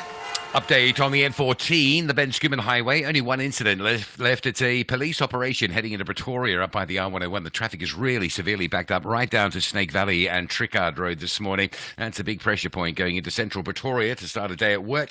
The M1 North, the breakdown at William Mandela, stationary truck there. So coming through from Randburg at Four Ways, it remains heavy. Joburg's M2 West from Benrose, again very slow moving through downtown Joburg towards the CBD area. Durban, the N2 southbound remains heavy from Umgeda Road through the roadworks into Spaghetti Junction. And the N3 at Paradise Valley is very slow. There's roadworks through Pinetown on your way to Durban. And sort of related to that, the M13, the closer you get to the N3 on-ramp coming out of Pinetown, the heavier that backlog gets as well. Cape Town, N1, fairly slow between Plattekloof Hill and the CBD over the elevated freeway this morning. The N2 stays busy between Langa and Hospital Bend. Behind that, the M5 is still queuing from Rondebosch just to get up through and into that N2. And Marine Drive, that was heavy through Milnerton and Tableview this morning. It's all eased up, but you will hit that sort of daily backlog that you push through Parton Island, coming onto a busy N1 highway for a turn into the CBD. R44, that's worth a mention as well. If you're driving from Somerset West up to Stellenbosch, there's some queues, heavy queues going in towards Jamestown area. Rob Byrne, SAFM Traffic. SAFM invites you to our inaugural public lecture, delivered by the former Chief Justice Mogoeng. The theme of the lecture is constitutionalism and upholding the rule of law in South Africa. Has corruption and malfeasance eroded the moral fabric of the democratic dispensation? The lecture will take place on the 29th of November 2023 at the SABC M1 Studios in Johannesburg. Secure your seat by emailing us at info@safm.co.za. SAFM, leading the conversation. Catch the Insider SA this Monday evening at 6 as pastry chef Sahil Siegabin bakes up a festival of Diwali treats. And I hope you have a blessed one. Rudy Page passes his rugby passions onto his family. I'm beyond proud of my dad. My dad played for my country. And Loyiso Gijana put his all into music. That's what has communicated with people, is because I'm writing from my heart. That's the Insider Essay this Monday evening at 6. Repeat Saturday at 1 p.m. and Sunday morning at 9 on S3. The Proteas are highly inspired to book their first ticket to the one-day International Cricket World Cup final. However, they must first bring down five-time champs Australia. The Aussies insist on having a great day at Eden Gardens. Who will advance to the ODI Cricket World Cup final? Witness the incredible game, South Africa versus Australia, this Thursday, 16 November at 10 a.m. Live on S3. Also available on SABC Plus and SABCSport.com. Subscription fees do not apply. SABC Sport is the official broadcaster of the ICC Men's ODI Cricket World Cup India 2023. Hashtag the journey of the ultimate glory. For the love of the Mediated conversation on SAFM. Continuing your mediated conversation around the sheer number of scams and hacks we're seeing at the moment. Stephen Osler is the founder of the company Enclose, which try and protect organizations and people from this kind of hacking. Stephen, good morning. Thank you for your time. Morning, and morning to your listeners. We've seen how artificial intelligence and criminals can literally take my voice, take my image, and sort of hack my identity in that way and try and convince people to do certain things. I presume this is also the case for text and machine text. In other words, people and companies will face attacks via text, via computer code, in all sorts of mechanisms, and some of that will come from artificial intelligence. Yeah, absolutely. I think the challenge that we have is that these hackers or fraudsters are trying to gain additional elements of credibility, and they're using deepfake to create artificial voices, artificial videos, and artificial pictures, just to get a slight more leverage in terms of the credibility when they're engaging with the people that they're trying to compromise. And this is the challenge that we're seeing, not just for organizations, but also individuals who've been compromised from fraud-based attacks, which is it's a problem. So if they can do deep fakes, they can deep fake text as well. I mean, I don't even know whether I can trust, WhatsApp messages, things like that. We're going to start seeing this in all sorts of different directions. Yeah, I think the reality is that, we need to, as consumers, we need to acknowledge that if it's too good to be true, then it generally is. And rather be inquisitive when you receive something that just seems slightly out of the norm, and have a validation mechanism. So either phone the individual who supposedly has sent you the message, or get some other confirmation mechanism in order to make sure that you can actually confirm that the transaction that is that the hacker or the potential cyber attacker is trying to use is actually valid. So, the problem is that these individuals, they prey on people's psychologies and prey on their psyche and try to use psychology to try and navigate their defenses that they have normally. So, yeah. Well, I mean, these deep fakes are all videos.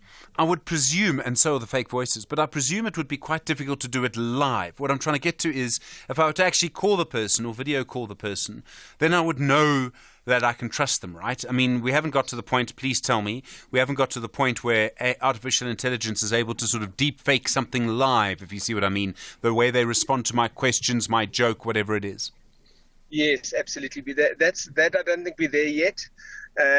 Whether those kinds of interactions are going to happen in the near future, I can't answer. But certainly for the moment, we're just telling clients and consumers to validate using a phone call, or and in order to confirm the transaction, because the deepfake technology is not at the stage where it's able to reconstruct these videos and voices on the fly. There must be a huge amount of money in this. I mean, do we have any idea of the size of the sort of illicit economy? How much money people are stealing through all of these scams? And they're putting huge, I find this incredible. If they actually just work legitimately, they're putting so much intellectual capacity into it. They'll probably be rich if they, entered your business. Instead, they're going the other way. But that's a conversation for another day. Is there any idea of how much money they're making? It's unfortunately, I think a lot of the time the crimes aren't actually reported, and this is the challenge that we have, because when it's a consumer that gets defrauded, they're often very embarrassed about the fact that they've been defrauded, so they won't go to the police, and this is a problem because we don't have any idea in terms of what the actual size of that potential industry actually is. But the reality is these are syndicates working 24/7, 365. They're very active in trying to defraud consumers and they use whatever mechanisms that they can in order to fulfill their ultimate goal, and that's to get some financial reward. Stephen Osler, I really appreciate the time at short notice. Thank you. The founder of the company Enclose, just explaining some of the ways that you can protect yourself, and of course the live phone call. Call me old-fashioned, but I think maybe the live phone call is going to come back into fashion in a little while, just because it's actually the only way you can verify someone's identity. Stephen Osler, thank you very much indeed. My thanks also to Andy Mashayile from the someone who's been fighting cybercrime. As you know, he's a member of the International Cybersecurity and Investigation Committee and a former ambassador for Interpol's global campaign to turn back crime. And Levina Ramkisson is an advisor to the African Union in the development of emerging tech policies. Beyond the headline on SAFM. The perception that people have of townships and seeing this particular school also being in the township, being recognized at an international level, seeing a number of growing private institutions starting up schools themselves, we might have a big problem when it comes to public education. Yeah, I think it does show the disparity between what private sectors can offer in comparison to public schools. But I think this is an opportunity, like as a Soweto, we integrate with a lot of the public schools. So it does show that once we integrate, that we can maybe close a bit of that gap. So that is what I think we as a school are trying to urge or encourage other schools to do. That is Ndambeleni Inyambeni, who is the principal of Spark Schools. Beyond the headline with Aldrin Sampier, weekdays 3 to 6 p.m. Well, that's it from us, I'm afraid. Kathy is next. We will see you tomorrow. From Mdu, Stanza, Zelma, myself. Look after yourself. You're with SFM leading the conversation. It's 9 o'clock. Independent and impartial. This is SAFM News. Thank you, Stephen. In your top stories, parliamentarians encouraged to understand the Constitution and South African teen cracks international stardom. This is SAFM News. A very good morning. I am Luyanda Maume. Former President Kgalema Motlanthe says members of political parties that are represented in parliament need to understand the importance of the country's constitution. He was speaking during a discussion hosted by the Institute for African Alternatives in Cape Town yesterday.